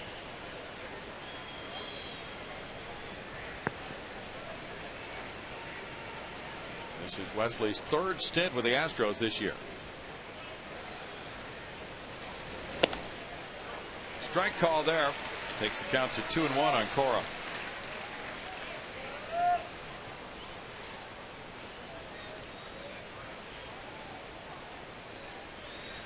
Cora, 33 years old. According to one report, he'll need surgery to repair a torn ligament in his right thumb after the season, playing with that injury now. It's 2-2.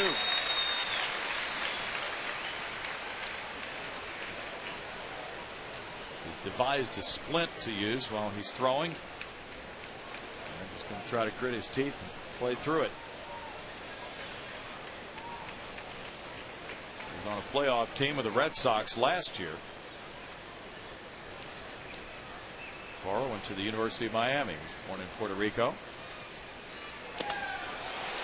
That's a strikeout, and Wesley Wright puts out the fire here in the 5th inning. Well, the Mets held to no runs, 1 hit, 1 error, 2 men left. New York leads Houston 5-3.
And make your guess. Find out the answer on Astros Live after the game. So you got the shirt up over the mouth, bat held high, toe to the ground.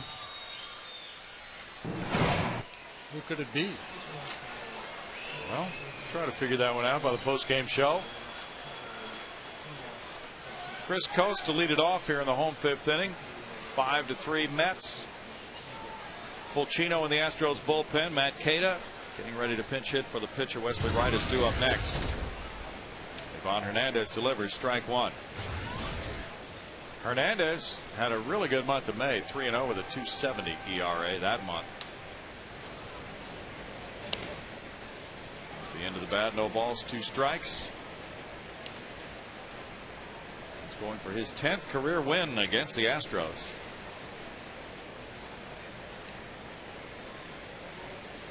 He had a complete game win at home over Washington. Hasn't gotten to pitch very often at Citi Field, just 5 times rather. Strike call on Coast, and that is strikeout number 4.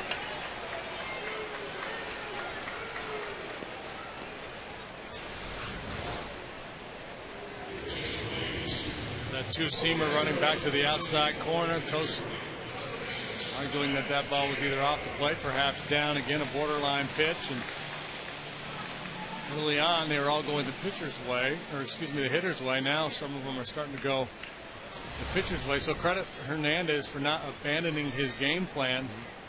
Continuing to pick away and finally starting to get some calls. Matt Cada, the pinch hitter, loops one in for another pinch single. He got a pinch hit last night, and he's 2 for 2 now the last 2 games as a pinch hitter. As an Astro now, Matt is 5 for 16 pinch hitting.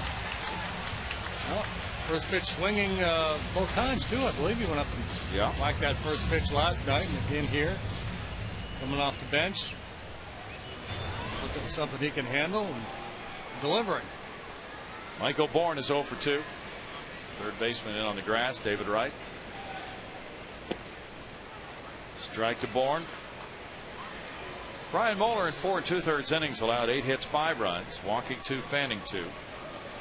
Wesley Wright 1/3 of an inning, no hits, no runs, no walks, 1 strikeout.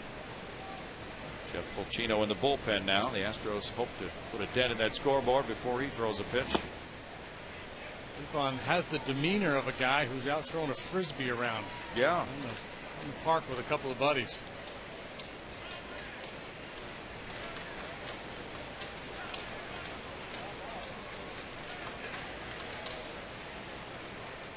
A nonchalant look about it. What me worry approach? That thing's under control here. 1-2. When he made his second start of the year, he beat Pittsburgh at Citi Field 8-4. That gave the Mets a 7-game winning streak.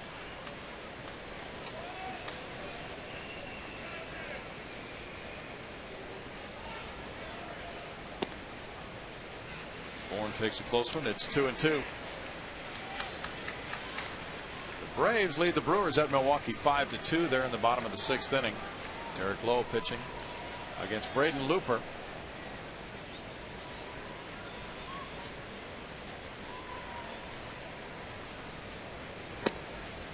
Looks at ball 3, and it's a full count. The Phillies doing damage again to the Cardinal pitching staff. 14 runs yesterday, 9-2 now. The Phillies leading the Redbirds this afternoon. Cubbies with a 2-1 lead over Cincinnati. They're in the 5th. Cubs are trying to move into first. They could do that if they win and the Cardinals lose. Cubs only a half game out. Cada's going, swing and a miss. The throw, safe. Bourne strikes out for out number 2, and it was close at second. Cada stealing it.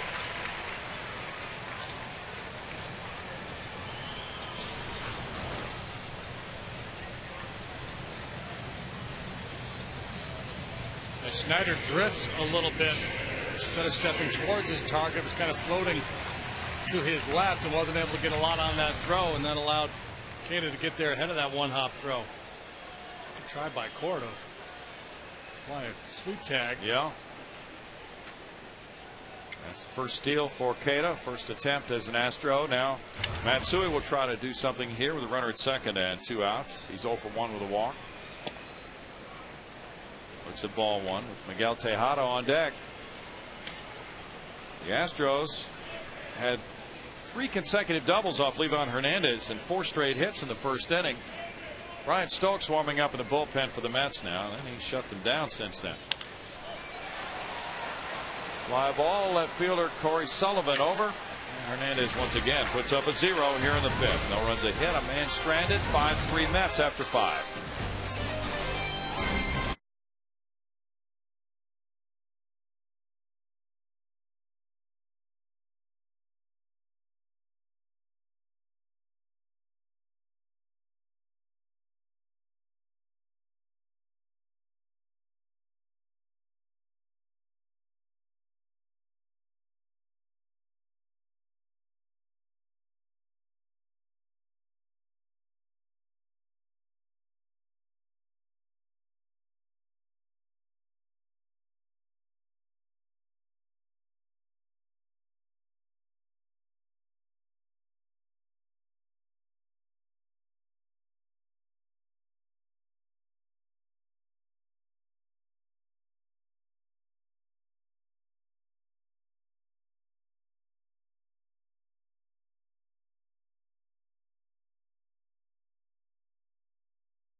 Go to different places and just enjoy my last couple of months. I've never been skiing, so that would be kind of cool. Watch it. Jim Lonborg had a bad experience skiing after a great year for the Boston Red Sox. What did he do? He broke his leg. I think it was the year after he won the Cy Young. Jeff Fulcino comes in. He's 3-3 with a 3.61 ERA. Not to put the damper on Wesley's fun, though. You got to have a little fun. Ski after you retire. Yeah, it's a good time to do it.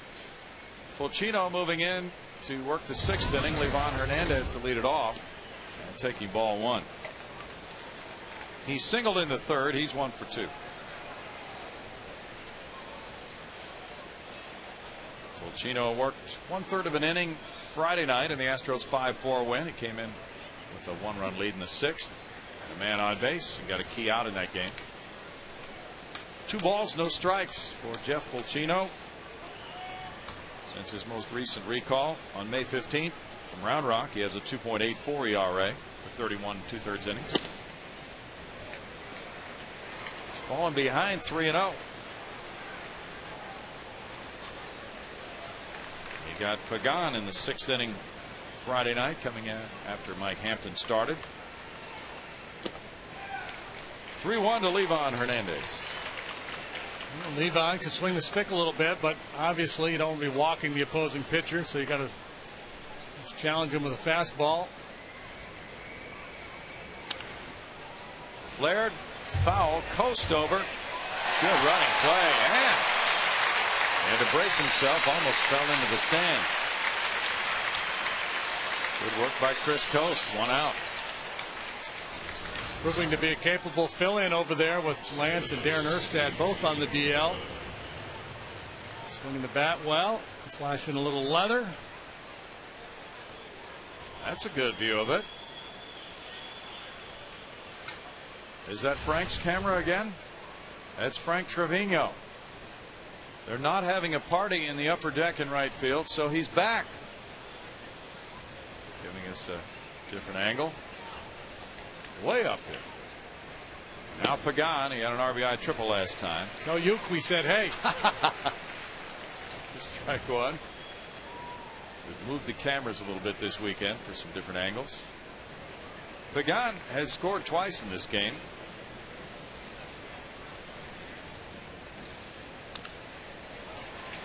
It's a boxer growing up. Was he really? Pagan, yeah. You know what weight boxer he was? I don't. From Puerto Rico. Another kid who grew up with not a lot of money in the family. He was a pretty good amateur boxer and then turned to baseball. 1-2.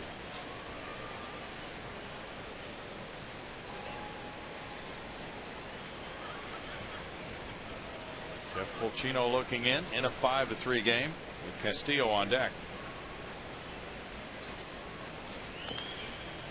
Goes with a split. Still a 1-ball 2-strike count. Casey Kochman hit a 3-run shot for the Braves today. Corey Hart hit a 2-run homer for Milwaukee, his 10th of the year. There's the big scoreboard wall. And that's the other new camera placement right there on that Chick-fil-A foul pole with Kevin.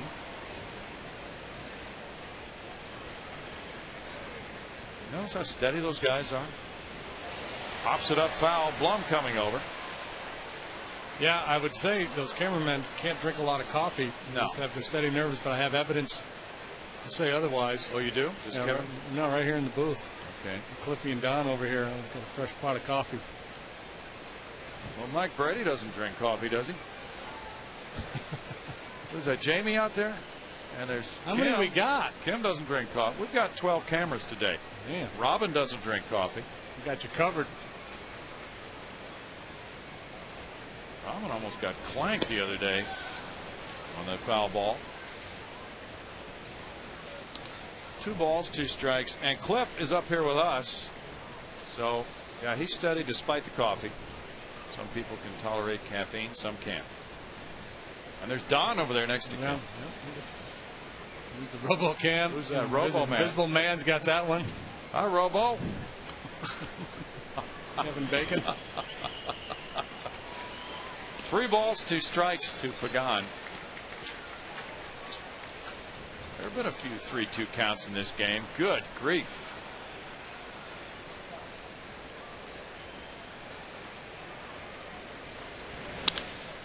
Grounded to second.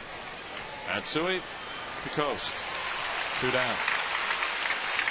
Speaking of cameras near the foul poles, how about those Chick-fil-A foul poles? Anytime an Astro player hits one of those poles, the fans from the game can take their ticket stub to any greater Houston area Chick-fil-A for a free Chick-fil-A sandwich. And if you're watching at home and it happens, you can go to Chick-fil-A with, I don't know, $3-4 and buy your own chicken sandwich. That's true.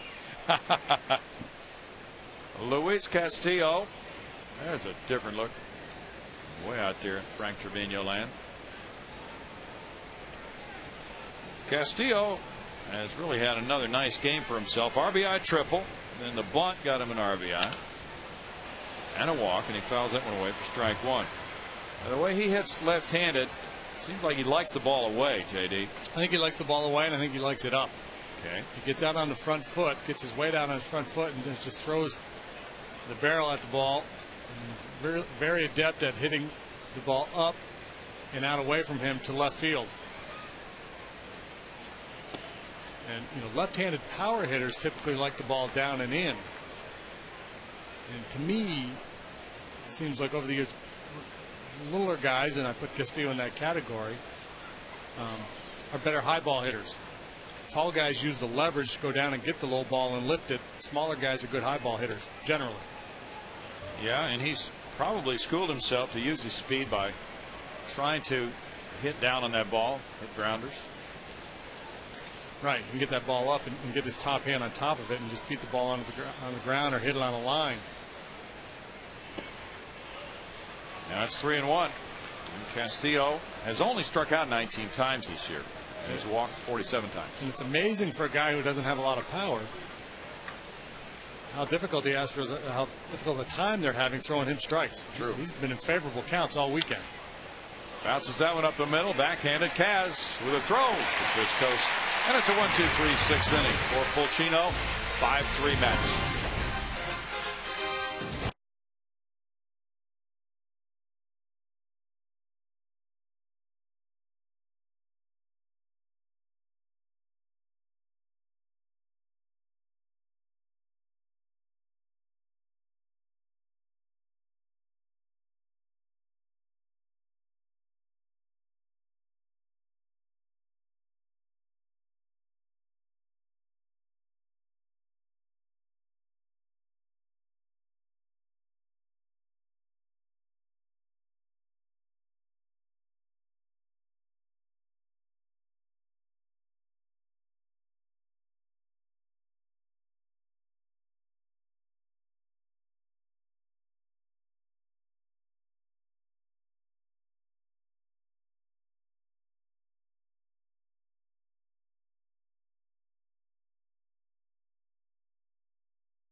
Center on a 1-1 pitch. Make it 2-0 Houston, and Jeff Blum on a full count. Rips an RBI double to right. Looked like it might be an easy day at that point. 3-0 Astros after 1, but they trail now 5-3. Juan Hernandez still on the mound, and he throws strike 1 to Miguel Tejada.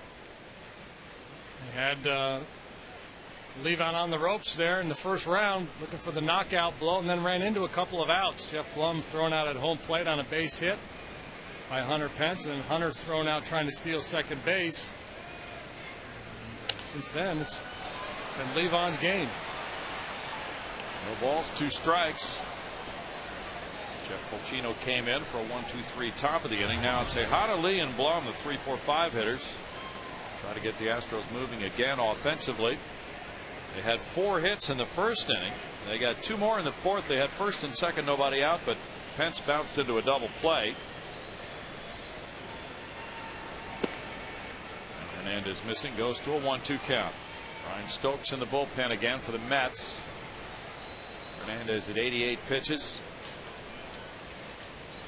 Rangers nothing, Royals nothing, top of the 7th in KC. Millwood went 2 scoreless and came out. The Texas club has been hit with an outbreak of the flu. Don't know if he left with that malady or not. 2 balls and 2 strikes. I saw a story on them this morning. They claim that they're getting healthy, getting over it. Vicente Padilla was actually diagnosed with swine flu. I don't know that anybody else was diagnosed with it, but a bunch of other guys exhibiting some symptoms. Now 3-2. Levon Hernandez. Tejada has walked only 12 times this year.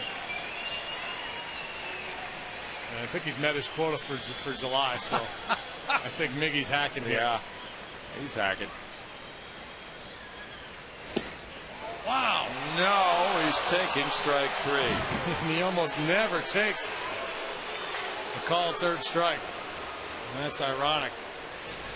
I think he was guessing off speed pitch. Levon able to curl that 2-seamer back to the outside corner again. Again, it's a pitch that early in the game. It's going the way of the hitter. Levon has kind of brought Randazzo over to his way of thinking. Strikeout number 6. Carlos Lee's 2 for 2. That's ball 1. Jeff Blum on deck. Carlos is a .358 career hitter against the Mets. 2 balls, no strikes. Cubs 2, Cincinnati 1. Bottom of the 6th at Wrigley. Joey Votto hit his 15th home run for the Reds run. That was in the first inning. Fly ball, left center. Sullivan. Pagan. Pagan has it. 2 down. It's Jeff Blum batting next.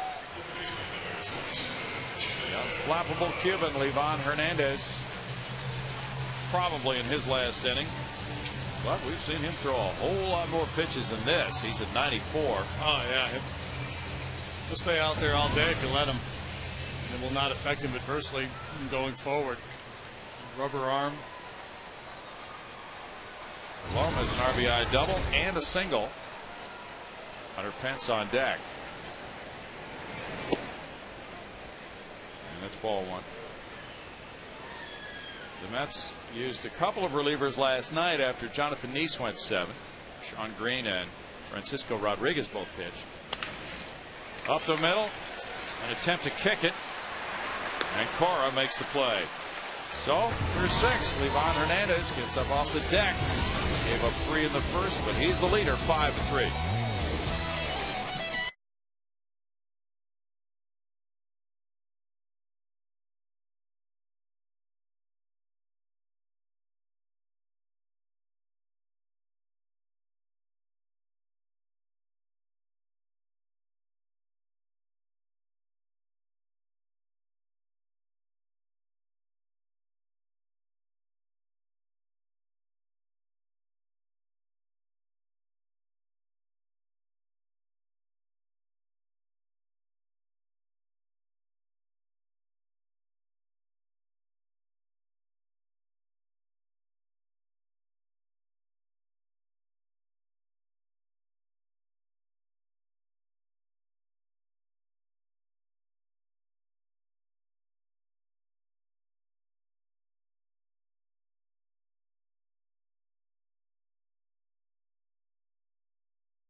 courses, and they have watched the Mets come from behind. It was 3-0.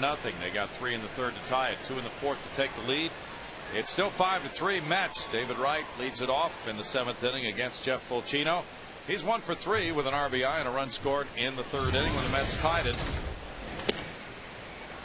Fulcino had a 1-2-3 6th, and there's ball 1. Rich Harden's going for the Cubs. Micah Owings started for the Reds. He lasted 3 innings. Blum to his left. Throws out right. What's on tap? Shows you the upcoming series with the Astros in Chicago taking on the Cubs. Brought to you by Bud Light. Monday through Thursday, the Astros are at Wrigley Field, and those games should be most enjoyable to watch. Starting tomorrow night. Night games Monday and Tuesday, day games Wednesday and Thursday.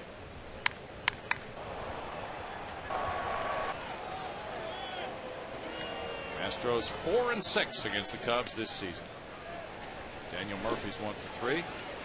4-game series, so the Astros will see everybody currently in the Cubs rotation except for Rich Harden, who's working today. Ted Lilly on the DL. He's got a bad shoulder and a bad knee. He's going to have knee surgery.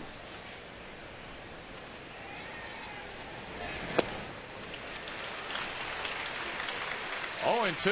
Fulcino getting Murphy to swing there, so he doesn't have to rely on the umpire's call. With that split finger pitch, he can get Murphy to go fishing. And it's 1 ball, 2 strikes. Well, Harden is pitching a beauty today. He's given up 1 hit, 1 run, no walks, and 8 strikeouts through 6 innings. Cubs lead the Reds 2-1 at the end of 6.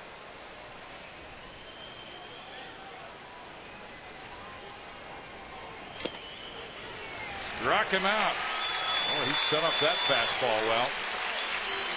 2 down. The Mets have taken a lot of fastballs today, and they have in this series. You almost get the sense that they've got a scouting report or a game plan to get some of the Astros pitchers to look soft, to look for the off-speed stuff.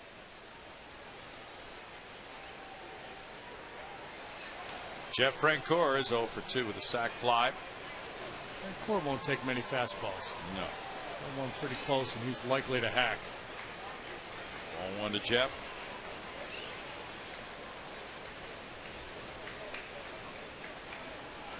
Astros will play 14 of their next 20 on the road. 2 balls and no strikes. Now they're in a stretch of games coming out of the break. They're 30 of 33 against teams with winning records. High. Michael Bourne backing. He missed it. And Fulcino has retired 6 in a row, taking you to 7th inning stretch time. And God bless America. Please rise, remove your caps, and join us as we pause to honor our great nation with the singing of God Bless America.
Castillo's had a big hand in the Mets, grabbing this 5-3 lead. 6 for 11 in the series with 4 runs batted in. The Astros got off to a nice start, 3 runs in the first, but they have not scored since. And they trail 5-3. Jeff Blum has a couple of hits. He was thrown out at the plate in that 3-run first inning, and Hernandez has allowed 4 hits in the first, only 3 since then. He's in the lead by 2. Happy birthday there, Peepaw. Why can't Peepaw make it to the game? Let's win it for Peepaw. Alberto Arias warming up for Houston. Hunter Pence the batter. Pops it up. Murphy comes in. Right takes charge. 1 pitch, 1 out here in the 7th for Livan Hernandez. And it's Pudge Rodriguez. He was struck out both times. Astros offering a 10-game flex plan. It's presented by Papa's John's. With this plan, you get to choose the 10 games you want to see. So customize it. Pick your favorite 10 between now and the end of the season. Plan starting at just $70. Information and tickets available at Astros.com. Pudge with Chris Coast on deck. And the Astros trailing 5-3. Tries to get on. Running out of outs here. Yep. 34,642 the paid attendance. Big weekend series for attendance. That Livan Hernandez would be in this game in the 7th inning. If you were watching the first inning, probably a little bit surprising, but it's not the first time we've seen him have this kind of a game. This is his reputation. Tough-minded guy who can get knocked around but hang in there and find a way. 1-2. Phillies beat St. Louis 9-2. Joe Blanton going to 7-4 with a win over Todd Wellemeyer. He's 7-9. The Astros can gain ground if they can win. Strikeout number 7 for Hernandez. Hunt's been behind that fastball all day. Yeah. If you're looking for an off-speed pitch, he's just not picking it up. Our extraordinary play of the game brought to you by Land Rover. And Chris Coast ranged over into foul ground. And a nice running catch. Foul pop by Livan Hernandez. Hello, how you doing? Good to see you. Nice catch. Grab a little popcorn while you're in there. Now he takes, and it's ball 1. Jason Michaels on deck. Pitcher spot due up next. Getting late for the Astros, as JD said. To center field. Pagan in, looping in front of him. It's a Coast single and a 5-game hitting streak for Chris Coast. Now it's Michaels pinch hitting for Fulcino. Michaels got in that bat late last night, came in, played left field, and then had that bat off Francisco Rodriguez, hit a line drive single to left field. Talked about it last night in the blowout game. Important to try to get your bench guys in at bat. Maybe it'll pay off the following day. And more than out, 103 pitches, 62 of them strikes for Livan Hernandez. Michaels got that single in the 9th inning last night. Cardinals have lost. Cubs are winning. You see the other scores. Now it's Michaels batting. Michaels at 185. 1 homer, 7 runs batted in. As a pinch hitter, 5 for 33, 2 runs batted in. Michael Bourne on deck. He looks at ball 1. Matt Cato came up with a pinch hit in the 5th inning. That was the Astros' 24th pinch hit of the year. Now Michaels tries to add to it. Fulcino worked 2 perfect innings with 1 strikeout. Keeping it close. It's 1-1. Washington beat San Diego in the 10th, 3-2. Joe Bimo getting that victory. He's 1-5, beating Greg Burke. He's 2-3. Josh Willingham at his 14th homer. Michaels looked at that one, and it's ball 2. It's Michaels 2 for 2 against Livan in his career. Had a lot of looks at him, obviously.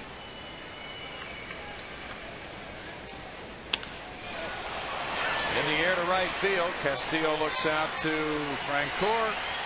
Francoeur takes care of out number 3. We move to the 8th inning. 5-3 Mets.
Play.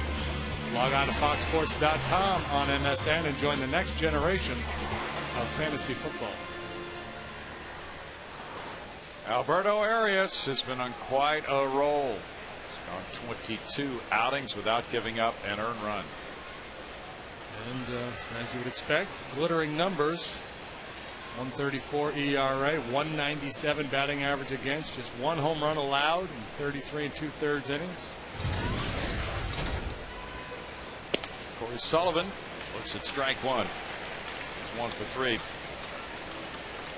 Arias, one of only 7 pitchers in Astros franchise history who have gone 22 relief appearances in a row without giving up an earned run.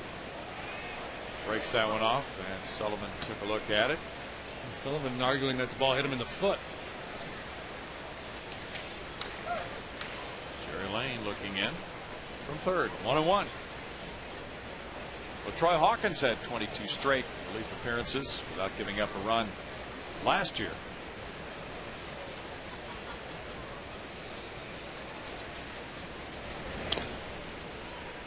Tap foul. It's 1-2. The Astros have Born Matsui Tejada due up in the bottom of the 8th inning. If Arias has another scoreless relief appearance here today, his streak will be the 4th longest in Astros history. The longest since Trevor Miller had 24 straight games without giving up an earned run late in the 06 season.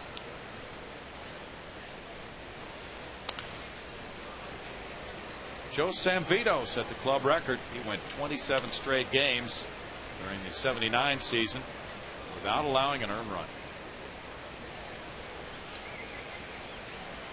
Arias made a couple of errors in 1 inning at Los Angeles last Sunday and gave up an unearned run because of his 2 errors. Look out, Sullivan. That was nasty. 94-mile-per-hour turbo sinker. Look at the movement. Finished that pitch off. You could see it in that little clip as he finished his delivery. The hand pronating, the ball working down and away from the lefty. Now it's Brian Schneider. Pedro Feliciano warming up for the Mets, the left-hander.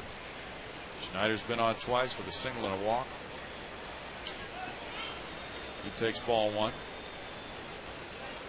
The Yankees beat the Oakland A's 7-5 at Yankee Stadium.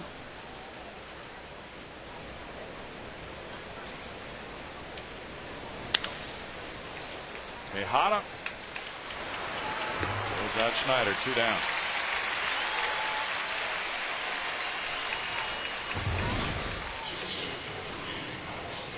Yankees 59-38. They lead Boston in the AL East. Alex Cora is 1 for 3.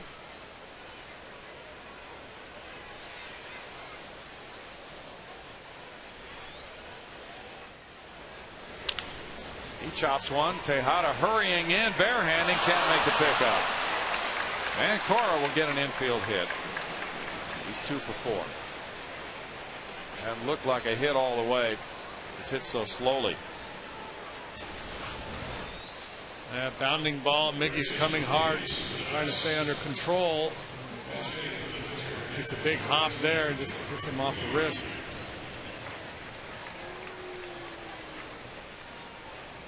Hit number 9 for the Mets, who now select a pinch hitter, Jeremy Reed. Reed batting for pitcher Livan Hernandez, who really regrouped nicely today. He smacks one to the gap in right center, and that'll get a run home to make it 6-3. Cora will score easily. It's going to be a stand-up triple for the pinch hitter Reed. 3-run lead for Jerry Manuel's club. How many times do you see a team hit 3 triples in the same game? Not very often.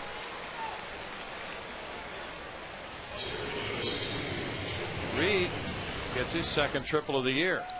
Castillo, Pagan, and now Reed unloading on that high fastball.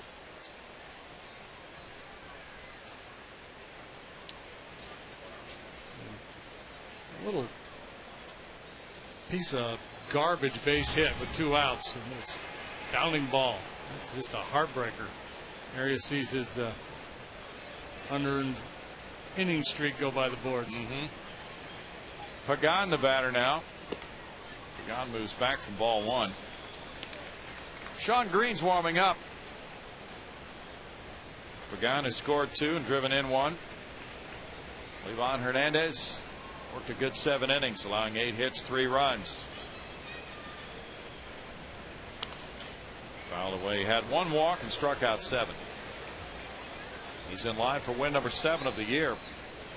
3 triples for the Mets today.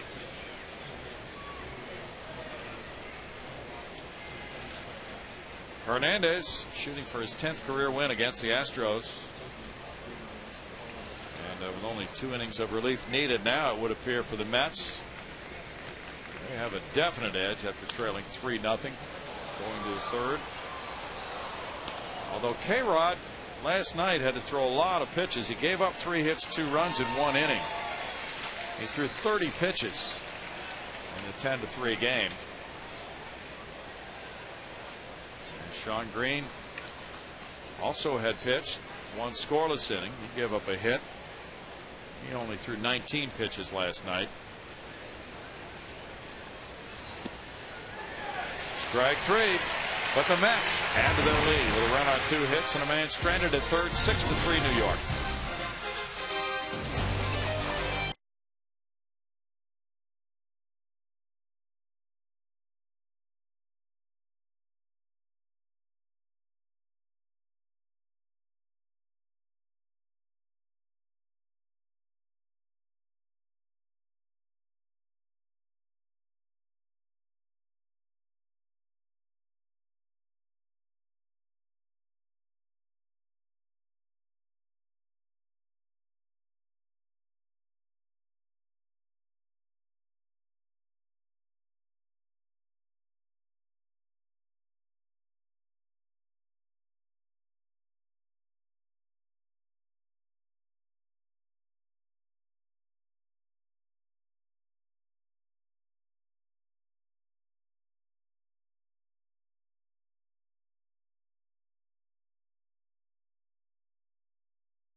the nation's fastest 3G network. AT&T, your world delivered.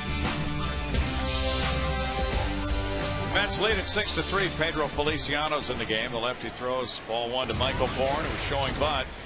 Bourne 0 for 3 in this game. Feliciano's made 53 appearances. Worth 86 times for the Mets last year. Doesn't pitch a lot of innings. Usually comes in for a hitter or two.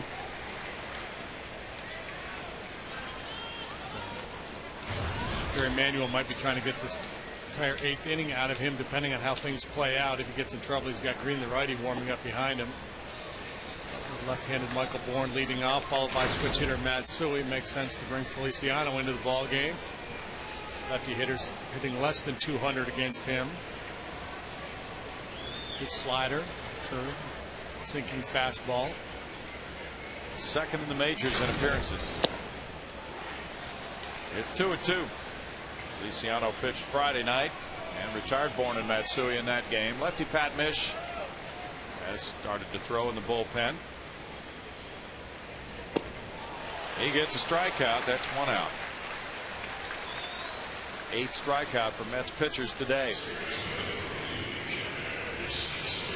Feliciano from Rio Piedras, Puerto Rico. Matsui 0 for 2 with a walk, a steal, a run scored. Started so well for the Astros, 3 runs in the first. And since then, what a turnaround. That's leading it 6-3. They've out-hit the Astros 10-8. Aaron Heilman has 69 holds. Feliciano second with 68.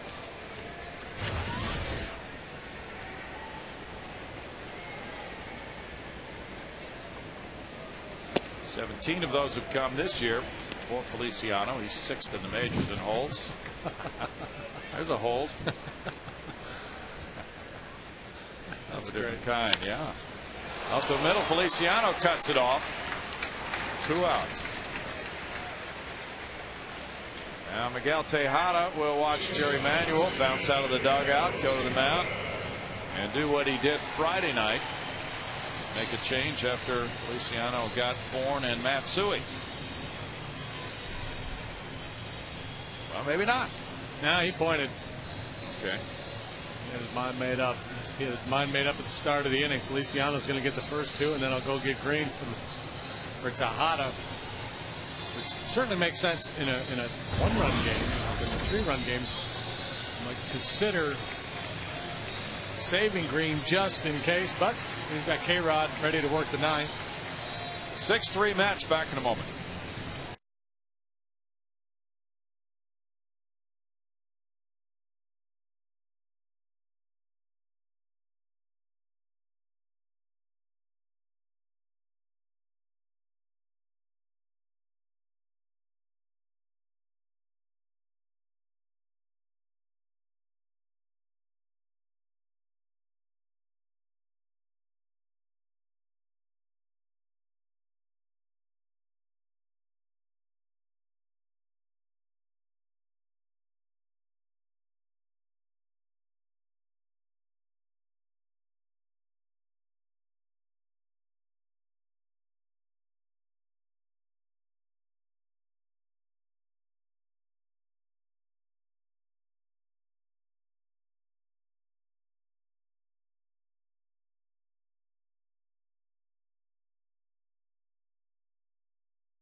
Fans hoping for a big turnaround here with Sean Green coming in. 2 outs, nobody on as Green takes over with a 1-2 record and a 5.10 ERA. Sean Green in a workday scoreless inning last night for the season, 1-2. 33 strikeouts and 42 in the 3rd innings, 5.10 ERA. Throws a lot of fastballs. Sinks it. He's a sinker guy. Out is 1 for 3. Looking at ball 1. Carlos Lee on deck.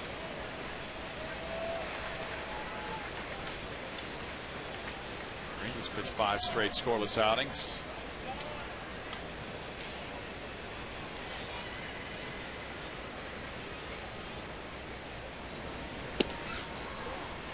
He evens the count at 1 ball, 1 strike. Sean, 30 years old, from Louisville, Kentucky. First player from the University of Louisville to reach the majors.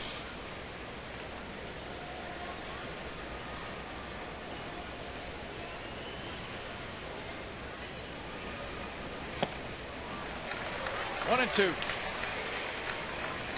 Fred Cecil in Toronto beat Tampa Bay 5-1. I couldn't keep Chris Burke home. Yeah, He's a Louisville native, but he went to the University of Tennessee. Big John Rauch, also from Louisville, I believe. Yeah, you're right.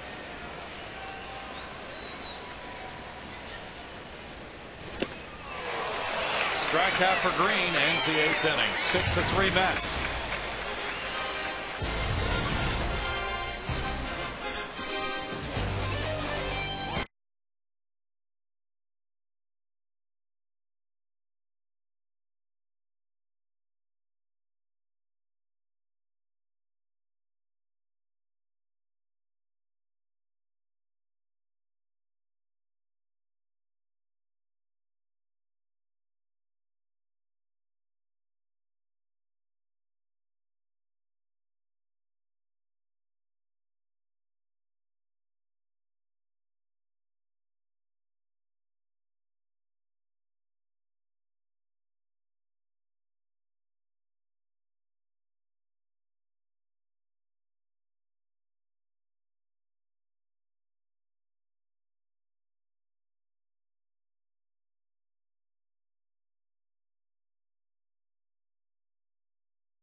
Anderson Cancer Center with Bart Ennis and Steve Sparks.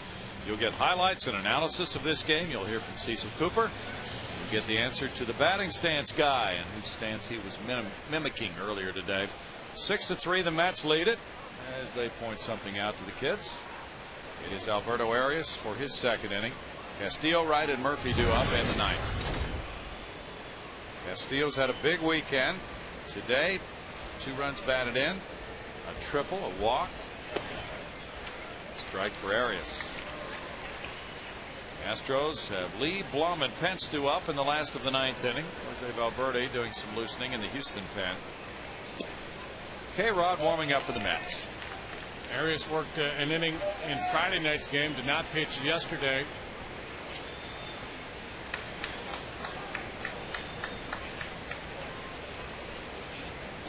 Two innings of work here today. I guess depending on how many pitches he throws, you wonder about his availability for tomorrow. Yeah.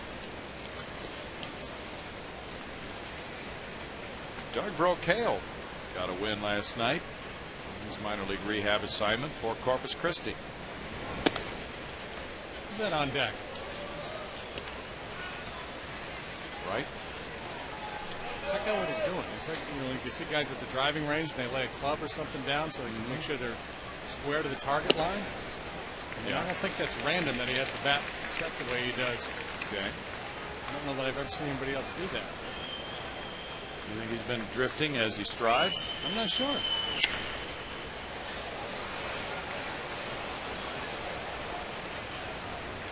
Still 3-2. I don't spend a lot of time looking at guys in the outside circle. But first time that particular ploy has caught my eye. Got to be there for a reason. Still 3 balls, 2 strikes. Either that or they're having such a bad year, he's thinking about his golf game. That might be it, too. Yeah, he can go down. A training tool for David Wright. Castillo smashes one into center field. Enough, Luis. We give. He's had a field day this weekend here. Uncle. He's had one amazing weekend in Houston.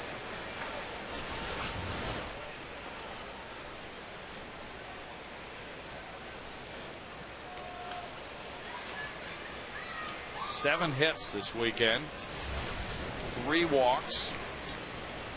He's driven in 4 runs. David Wright follows. Wright 1 for 4 in RBI. Center field, Michael Bourne racing back toward Towles Hill, way up on Towles Hill.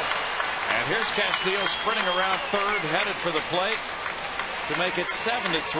RBI double for Wright. Wright drives in his 2nd of the game. That's his 26th 2-base hit of the year. 48 runs batted in for Wright. Talk about that good movement Alberto gets on his sinker, but when it's up, it flattens out.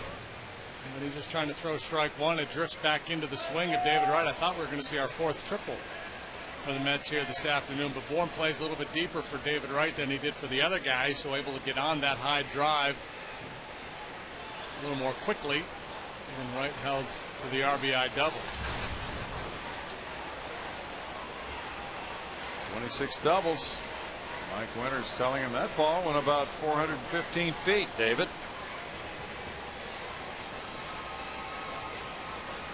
Now it's Murphy. Daniel 1 for 4 in this game. That's 12 hits for the Mets. And they got 12 last night in their 10-3 win. Strike to Murphy. Cubs 3, Cincinnati 1, top of the 8th at Wrigley. Cubs trying to move into first place. I'm not sure why Arias is still in this game. If the plan is to not bring Chris Sampson back into his former role, that would mean that you would want Arias in that role, as is the guy who can help you preserve a lead in the, say, 7th inning, and the baton off to Hawkins. His availability for tomorrow is definitely going to be in question now. Yeah. So maybe Sampson will be in that role tomorrow. Might be. 24 pitches for Arias so far today. Reds have the bases loaded in the 8th against the Cubs. 2 balls, 2 strikes. Angel Guzman in the game for Chicago right now. Bases loaded, 1 out for the Reds.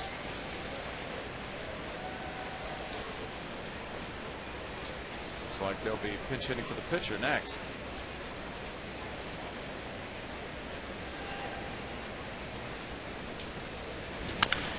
Bouncer, coast.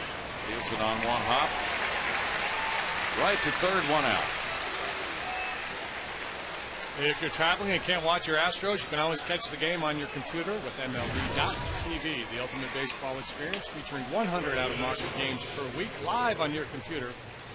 You can catch those you missed on demand. For more details, visit Astros.com, where altogether now baseball is always on. Yeah. Infield in, Jeff Francoeur the batter, 7-3 Mets. Francoeur provided one of those runs with a sac fly in the 3rd inning. That tied at 3-3. Astros have been shut out since they got 3 in the 1st. He bangs one into left center field. It's 8-3 Mets. RBI single Francoeur. He's had a nice weekend. His 2nd run batted in of this game and 49th of the year.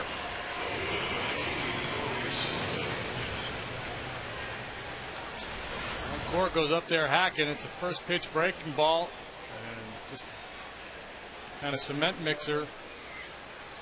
Spun and hung and backed up a little bit. 7 runs batted in for him in this series. Corey Sullivan, 1 for 4. Looks at ball 1. Jerry Hairston Jr. is batting for the Reds with the bases loaded, pinch hitting for the pitcher. They trail 3-1 in the 8th with 1 out.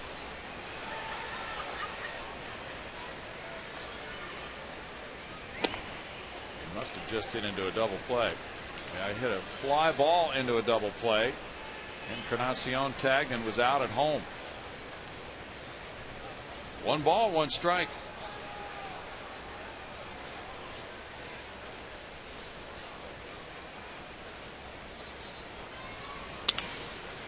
Tejada to his right, gets it to second. Matsui on to coast.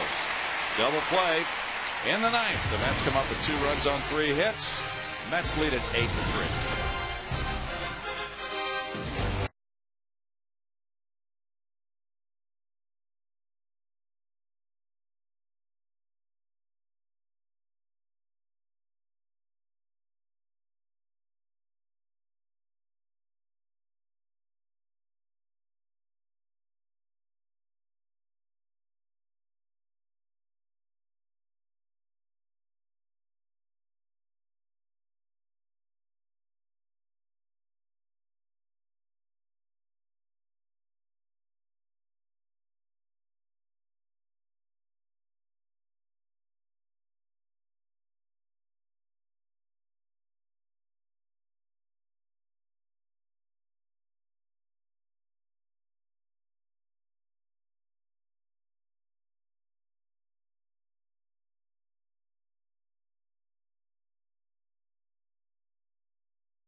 Family day for the Astros families, and it started early here today before this ball game. Now as they come up in the bottom of the 9th inning, it's Lee, Blum, and Pence. The Astros trail by 5.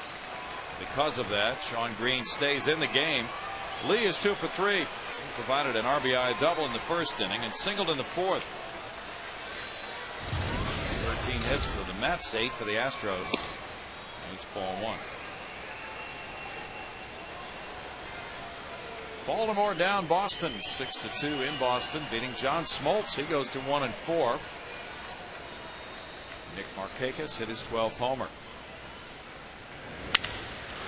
Line to left center field. Pagan fields it deep. And Holt's lead to a long single. Throw was errant, but he had stopped. Can't afford to make any outs on the bases. Down 5 here in the bottom half of the 9th. Got to try to string some good at-bats together and see what happens. Don't give up the ship. Ball moving in on Carlos, but he's able to barrel it up. Well, good news. All the other significant players in the division losing except for the Cubs. Brewers getting thumped by Atlanta. Cardinals have already lost. Jeff Blum's 2 for 3 with an RBI.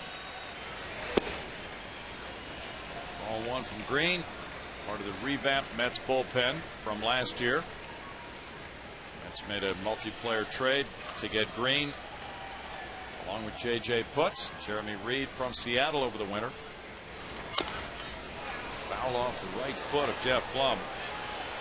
It's 1-1. Texas 7, Kansas City 1 there in the 8th. Ow. That guard on for protection, but it was like just below it, right on the instep. Yeah. Oh man, was that smart.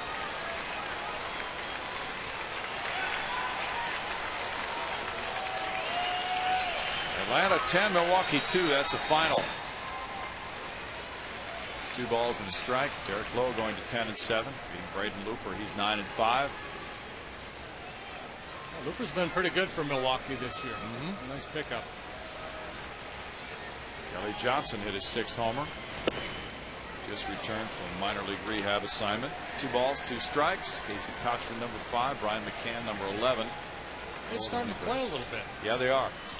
Won 7 of 10 coming into play today. Might put a little heat on the Phillies when all is said and done. They could. Double play ball here. Castillo with a flip. Cora over for a double play. 2nd of the game for the Mets. And Green will get a whole bunch of those with that sinker. Ground balls. Can't get that ball elevated. I was trying to apply a little pressure on Cora, but he's able to unload. Hunter Pence is 1 for 3.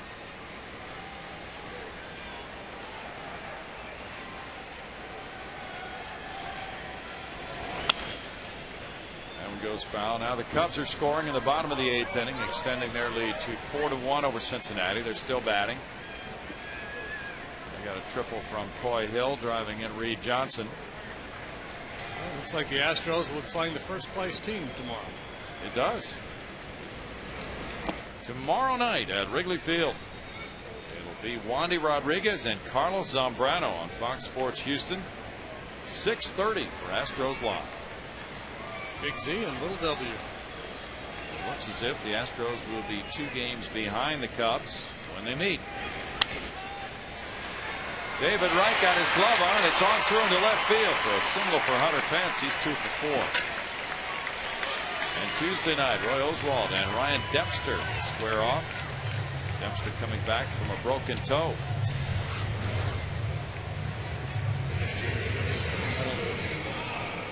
Soothed the sting a little bit for Hunter. Grounded into a double play back in the 4th. That was the Astros' best chance to get a little something going after that 3-run rally in the 1st. They had 1st and 2nd, nobody out. Hunter bounced into a 4-6-3 double play.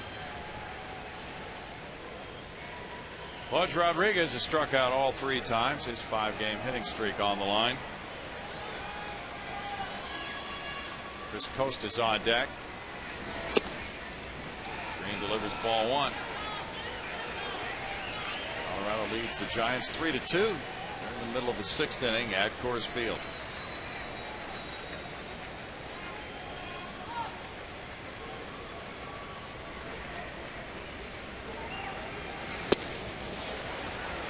One ball, 1 strike. Green works a lot. 72 times last year he pitched. Right-handed hitters hit .233 against him. Fouled, and it's 1-2.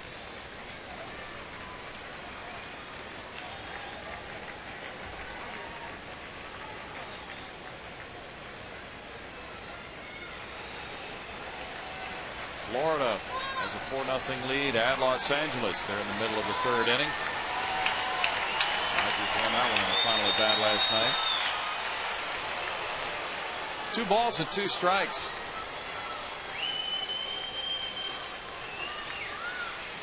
I wonder how many times Pudge has punched out 4 times in a game.